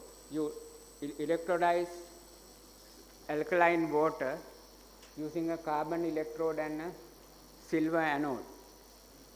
Silver anode get oxidized to silver oxide, and then shine light on the anode. Silver oxide decomposes into silver oxide and silver again, and also the higher oxidation of state of silver could also be formed AgO.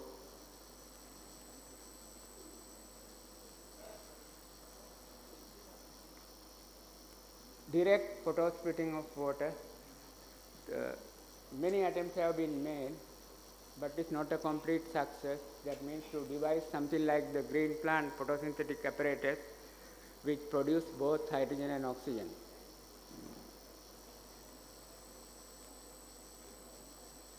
Unusual systems exist.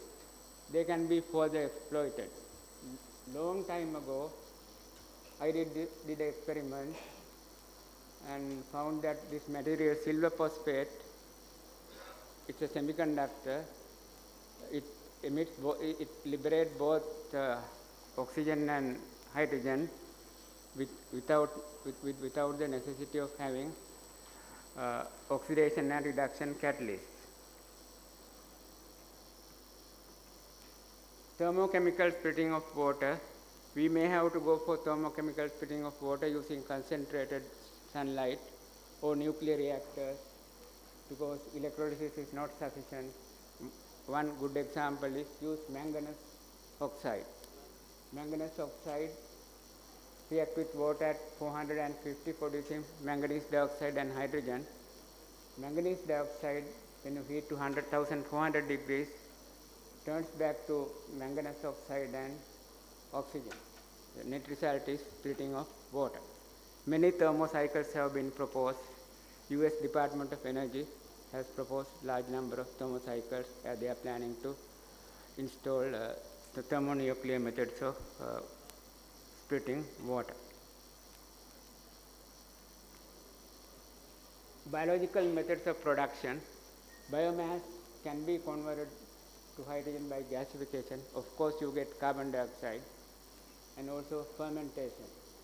And synthetic biology approaches could be another promising avenue.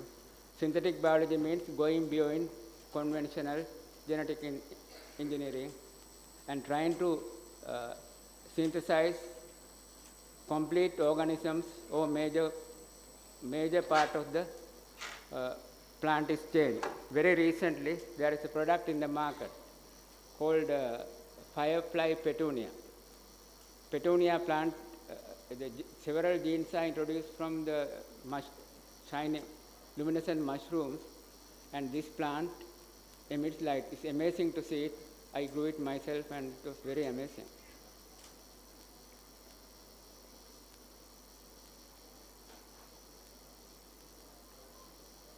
Geologic nitrogen. Vast quantities of hydrogen are buried deep inside the earth. Estimate is 100 to 1000 billion metric tons. Water reacts with metallic iron and ferrous minerals in the earth's crust, mantle and core liberating hydrogen, and this hydrogen is trapped somewhere and they are slowly emanated gradually and sometimes in terms of explosive and continuous and explosive events.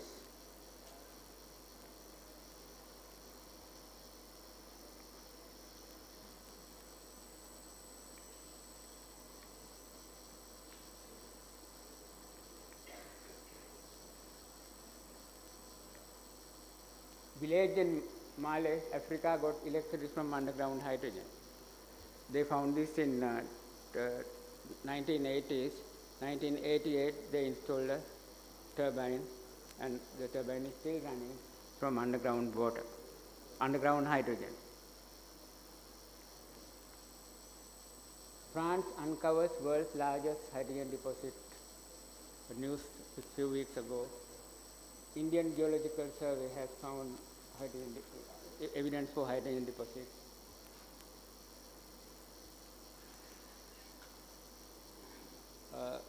There could be hydrogen deposits in Sri Lanka. Potential sites are mountain bases, hot water springs, Serville iron ore region, believed to be the regions where there is rocks derived from the mantle. Mantle is more rich in ferrous minerals than ferric. Is another possibility. And the Vijayan boundary. Origin of geological nitrogen. Most iron in the crust mantle are ferrous minerals. The iron has two oxidation states, as you know, ferrous and ferric. Most iron in the crust and in the mantle, and the core is entirely iron and nickel. And water percolates down to the core and reacts with iron.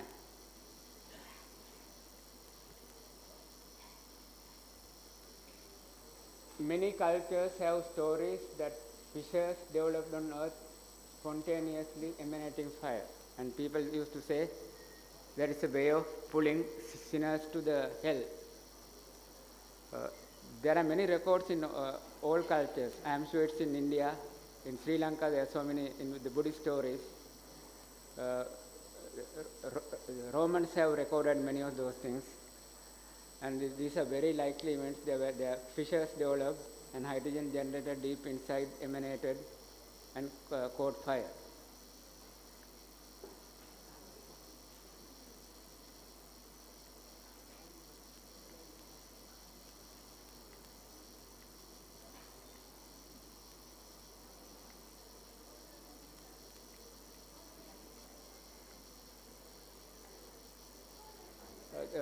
Well-known process well-known to the geologist is a process called serpentination. The change, metamorphism of the rock olivine to serpentine. It is ectothermal and is associated with hydrogen amine, and these sources of hydrogen could be very shallow.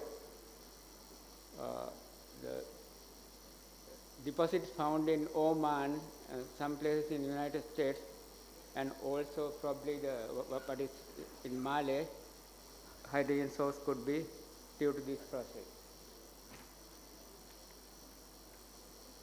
If you are lucky to have iron meteorite buried in your backyard, you can cook with hydrogen. This simple system, connect the wire to the rock and have a chamber with water and a carbon electrode. You will get hydrogen from the carbon electrode.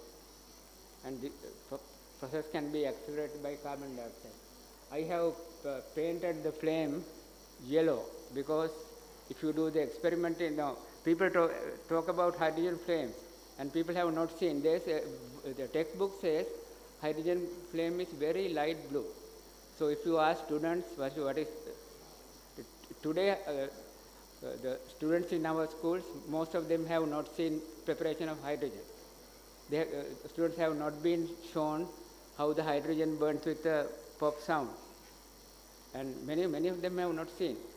Oxygen preparation is out of question. Oxygen preparation is not shown in the schools. I asked teachers, why are you not showing oxygen preparation?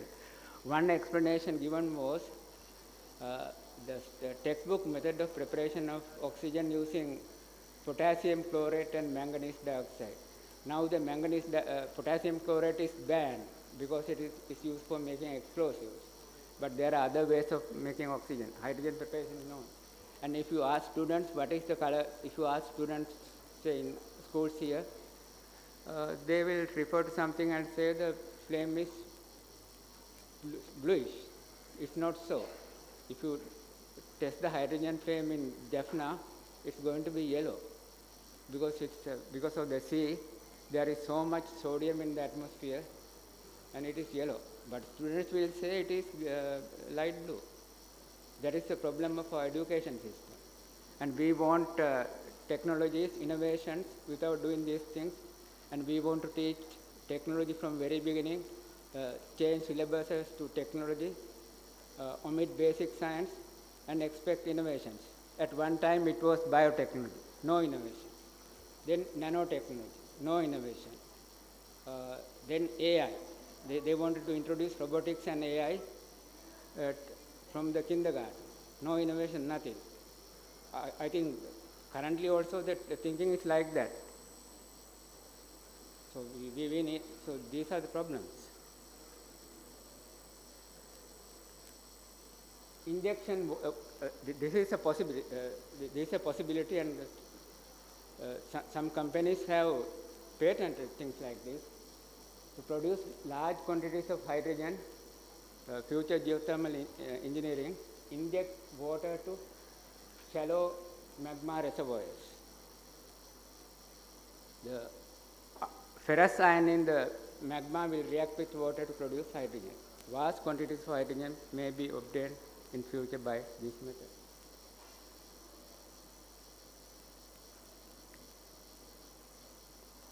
Even hydrogen storage can be done with iron. Convert excess hydrogen to iron filings and store iron filings, and later on react iron filings with steam to get hydrogen.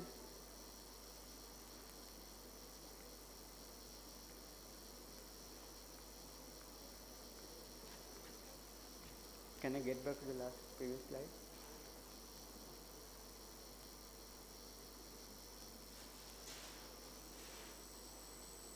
No, last slide. One previous. Possibilities. Hydrogen from iron in earth. Hydrogen storage using iron.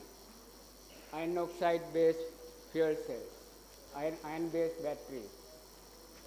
iron-based materials are non-toxic and non-polluting.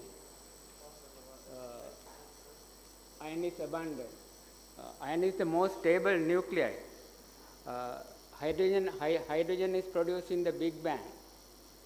Iron is produced in what is known as supernova explosions. So there is a lot of iron in the earth. So the future of hydrogen production and clean energy technology could be use iron. No, the world is largely dependent on iron for structural engineering, but use iron for other things as well.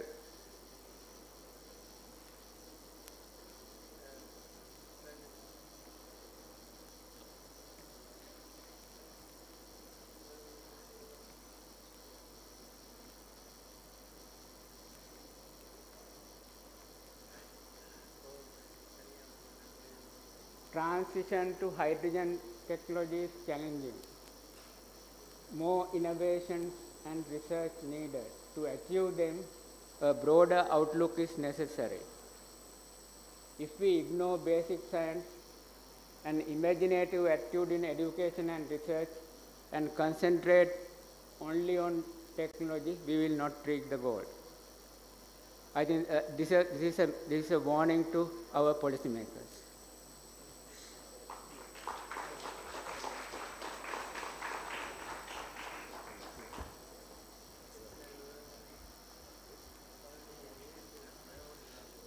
Thank you, Professor Kirti Tennakon, for your insightful talk. I cordially invite Professor K. Kandasamy, former competent authority of the University of Jaffna, to hand over the memento as our token of appreciation to Professor Kirti Tennakon. I kindly invite Professor Dayalan Velaithapillai and Professor Ravirajan to join with him.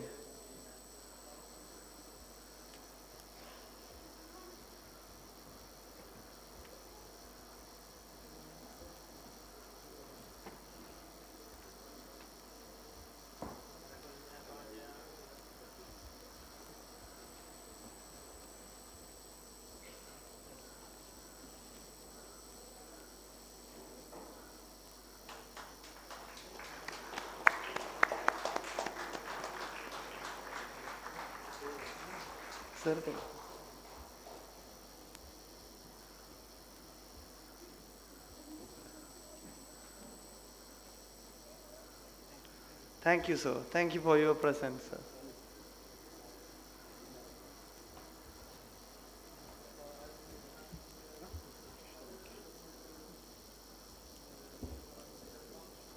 Our next speaker is Professor Sween Guna Shotun, an associate professor at the section of Innovation Studies at the HUL Business School, Norway. I kindly invite Dr. A. Ganeshwaran, Dean, Faculty of Engineering, University of Jaffna, to introduce our next plenary speaker.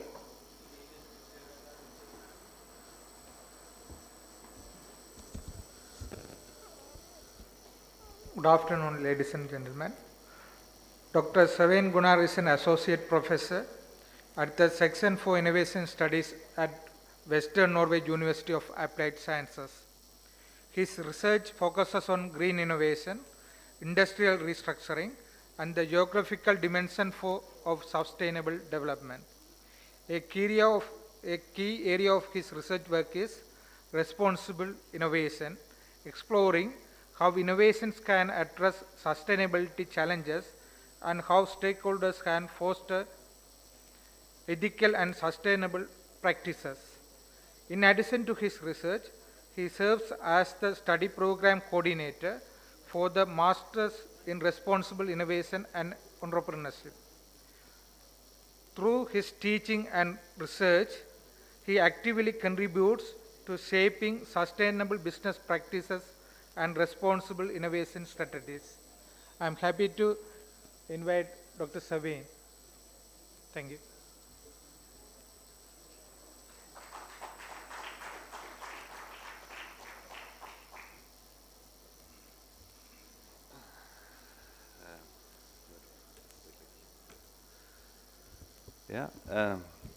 thank you for that introduction, and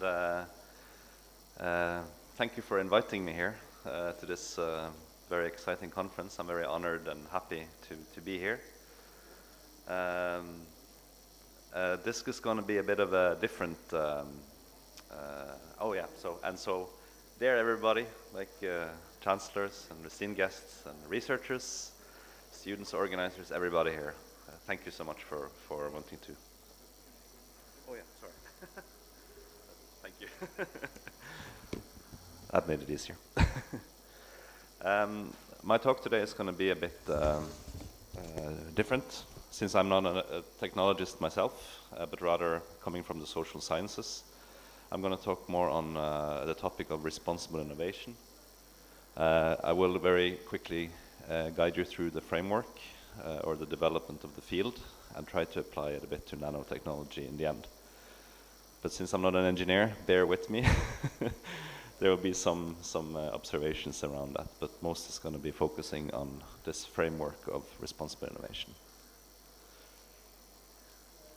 To start off, I would like to share a quote with you, which is from a researcher called Godin. He's talking about the concept of innovation, which we today understand as a very positive thing. I don't think anyone here disagrees with the notion of innovation being good, that it's needed.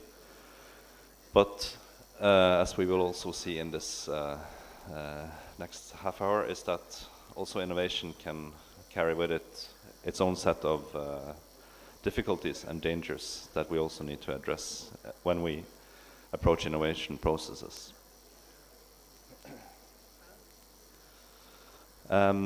The theme of the conference, of course, is evolving around a lot of energy technologies. I shared some pictures here of some of the things we're going to be introduced to, and we all I think agree that, of course, renewable energy is a very good thing. New innovations within wind power, solar power in the production segments, and also hydrogen, of course, but also in storage technologies connected to electrical cars, batteries, and again, hydrogen as a storage medium.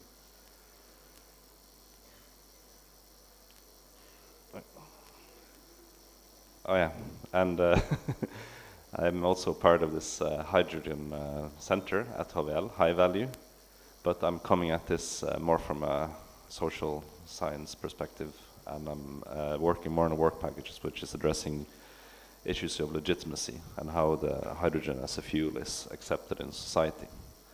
So in that way I'm cooperating very well with the other researchers, both at HVL and UIB, but we are tasked more with the social aspects of hydrogen production and implementation. So you have all these new technologies in renewables, different production application technologies.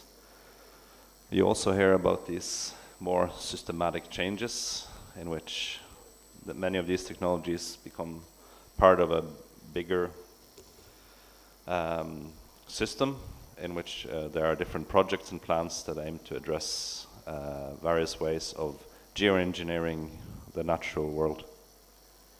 For example, by reflecting, introducing also nanomaterials, I believe, into the atmosphere to increasingly reflect the sunlight to halt global warming.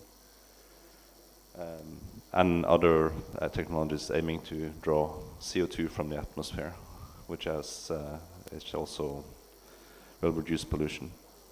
So there's also a more sort of systemic, wider way in which you can imagine that these energy technologies or basic technologies become part of reducing the climate's effects of climate change.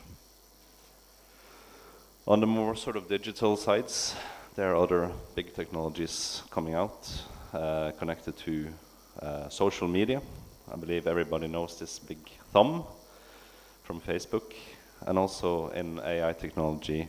Now we have more and more work. It was mentioned here earlier, the benefits, for example, provided by ChatGPT in making more work process more efficient and so on.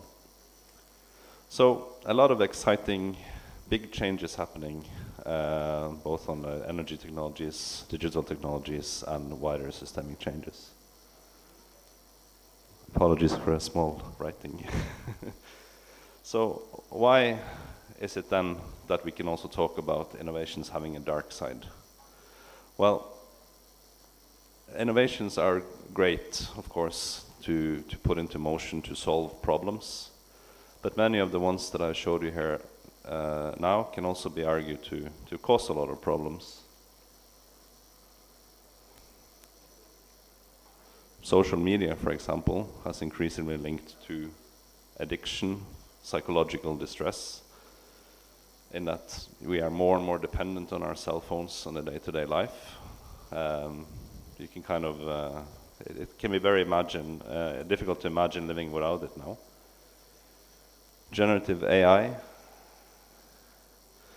has led to troubles of plagiarism, cheating, fake information, and also a huge increase in energy consumption, which aren't trivial problems, of course, although there are huge benefits to these technologies too, don't get me wrong, but this is more to kind of show that there are also other sides of them.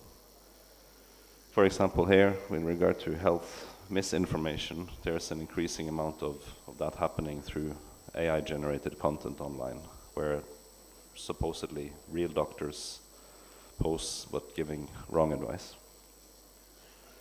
Geoengineering, again, is very controversial. Many have critiqued it for efforts to play God, because can we really know what exactly we're doing when we're starting to implement such wide system-wide changes? So that also by many have been argued to carry large risks for the natural world. Extraction for lithium batteries have been controversial, because it has shown, of course, that they're being mined in countries, for example in Africa, where the conditions have not been good.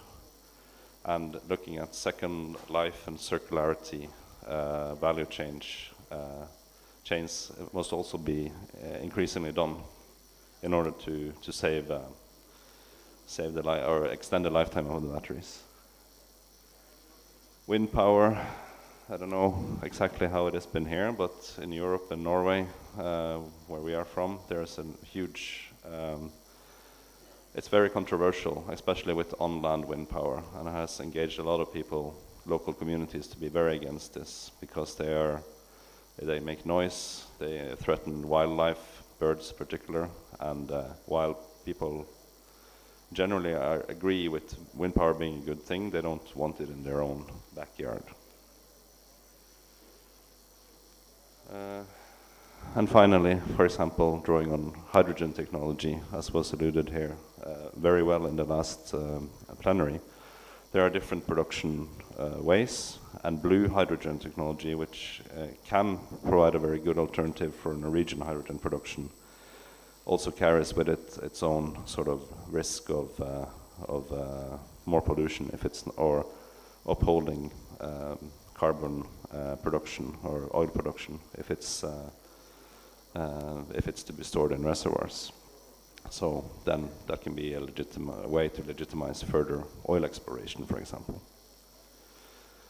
Yeah, here's some more science fiction, which we also talked about earlier. All of these things can also show that there's a dark side to innovation processes too, even though there will be a big debate on, of course, the pros and the cons seen up against each other. But it's just important to keep that in mind, that a lot of innovations also carries with it a dark side. Sorry, I'm just going to turn a bit. So very briefly, I would like to kind of take you through innovation and how it has evolved, because I think it's also important to understand why we now talk about responsible innovation. It's very small here again, but the green frame is meant to kind of illustrate that when it comes to innovation policies and the way innovation was approached quite a while ago, from the 60s onwards, innovation is seen more, or was seen more as a linear path where you invest in technology, research and technology, and out comes innovation, almost as if by magic. The policy then was to support more basic research, and which would become applied research, and sort of lead firms into taking these technologies or innovations to market. Today we understand innovation more as a systemic phenomenon, as alluded to in the blue, light blue colored circle. Here innovation is not anymore sort of a linear phenomenon, but rather a complex, dynamic phenomenon which is built by knowledge being exchanged between engineers, firms, technologists, customers, suppliers, and so on. So it's much more dynamic and a messy phenomenon, not so easy to control. But that has given rise to the understanding of needing to support innovation processes through supporting, for example, industrial clusters and building solid innovation systems, for example, between firms, higher education institutions and universities, and public organizations. The dark blue circle within innovation studies is meant to illustrate that more and more in the later years, innovation is increasingly seen as a normative phenomenon, meaning that not only do we seek innovations to solve economic needs and creating new technologies just for economic growth, but also for solving wider challenges in society. Also, like green innovation, poverty, social issues, and those sort of things. Yeah, sorry, this is just meant to illustrate also a bit of the same, that innovation is in fact a mix of a lot of different things. Everything from technology development, research, financing, R&D, but also culture and society, meaning that innovation and innovation processes will also be affected by different sort of cultural contexts and so on. Yeah, and knowledge and policy. So many different things affect the innovation processes more than sort of technology and scientific development.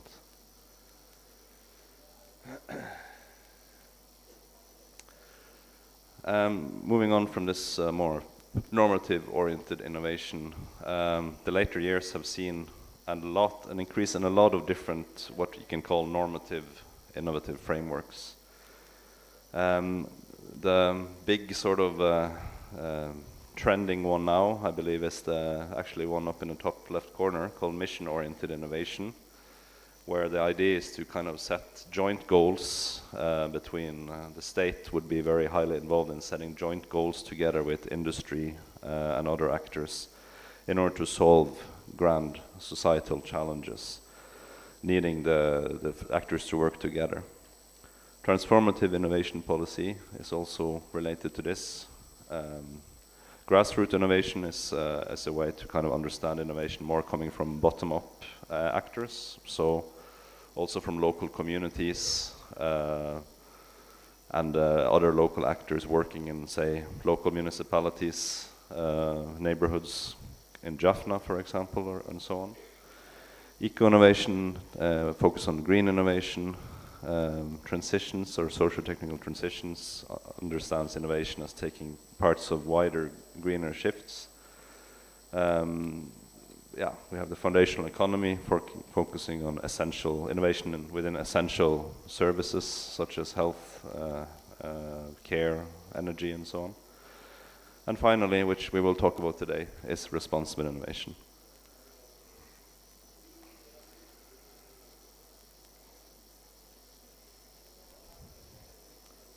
Sorry. So what is responsible innovation? I will read up the definition for you because it's a bit small maybe for most of you to read. At its core, it can be understood as a transparent, interactive process by which societal actors and innovators become mutually responsive to each other with a view to the ethical acceptability, sustainability, and societal desirability of the innovation process and its marketable products, in order to allow a proper embedding of scientific and technological advances in our society. This is a definition which very often circulates on the issue, which was coined by von Schomburg back in 2011. And I will kind of guide you through the development of the concept, but at its core, sorry, it can be seen as an approach more than a theory. It's not a kind of a coherent theoretical body, but rather a way of approaching and understanding innovation processes. It consists of a set of principles, which I will show you, but it's not a final blueprint for innovation processes. You can't just pick it up and then you do this and then it's a responsible innovation. But rather, the idea is if you follow these principles, it can kind of take you closer to your goal. Another and third important aspect is that it's a focus on the process of innovation rather than the output. And by that I mean that in a lot of sustainable innovation literature and practices, it is important, of course, that we end up with sustainable outcome, a green technology, energy technology, and so on. But that doesn't necessarily mean that we have arrived at it through a responsible innovation process, which means more about thinking about the innovation processes, reflection and inclusion while they're underway. The origins of this, which is also of course used today, is called Responsible Research and Innovation, or RRI, as was mentioned earlier. The reason this came to be in the around 2010, it started becoming popular in the EU as a policy framework, was that one saw that there was more and more controversial, not controversial technologies necessarily, but controversial issues that needed to be tackled in new technologies and scientific breakthroughs. For example, within the field of biotechnology, IT, and nanomaterials. And this prompted caution and led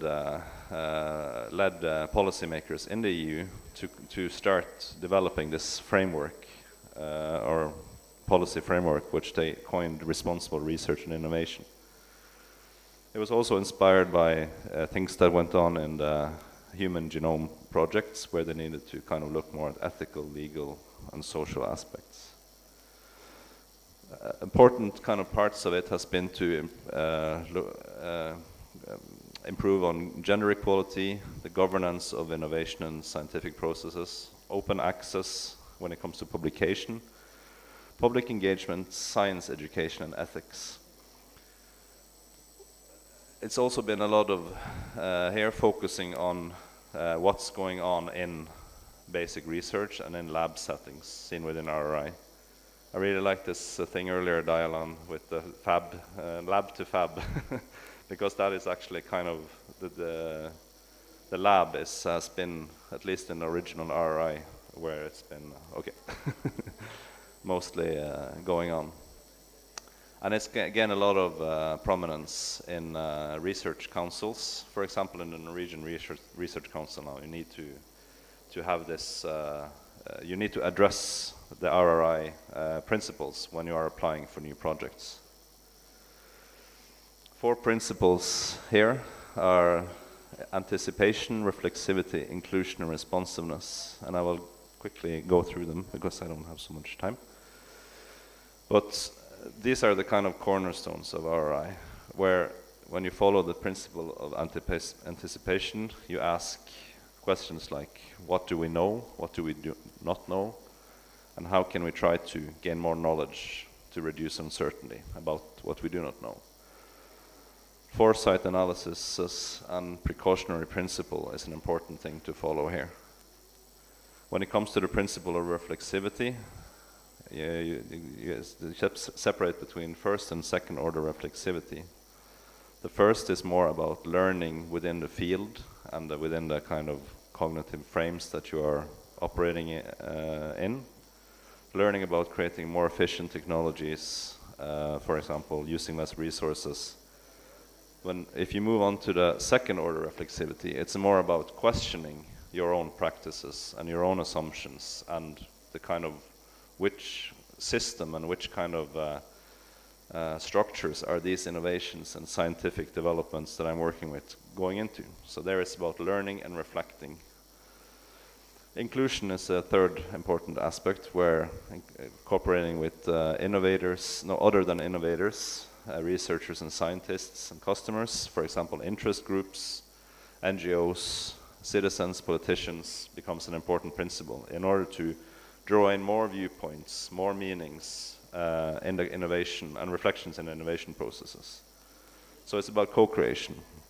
Finally, responsiveness is about adapting innovation to societal needs, public values, and changing circumstances, meaning that the innovation might need to adjust its course on the way. These are just some questions that, I think I will skip this in the interest of time.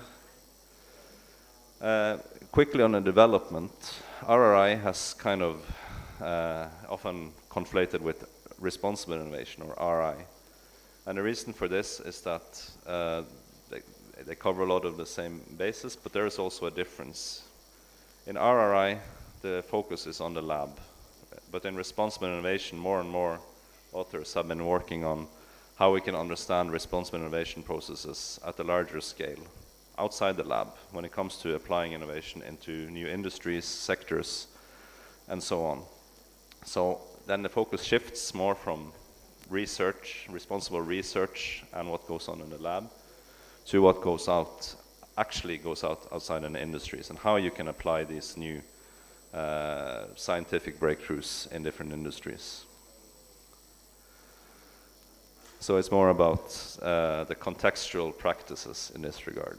This also has something to do with where this frame or words have emerged from, where responsible innovation has emerged more as a discourse within academia, and RI has more strongly been a policy perspective. In the future, and within research on responsible innovation, there are different avenues which are, of course, interesting to look at. One of them is to increasingly study how responsible innovation processes play out in the global south, because responsible innovation and responsible research innovation are concepts that have been used a lot in a Western context, or countries in the global north.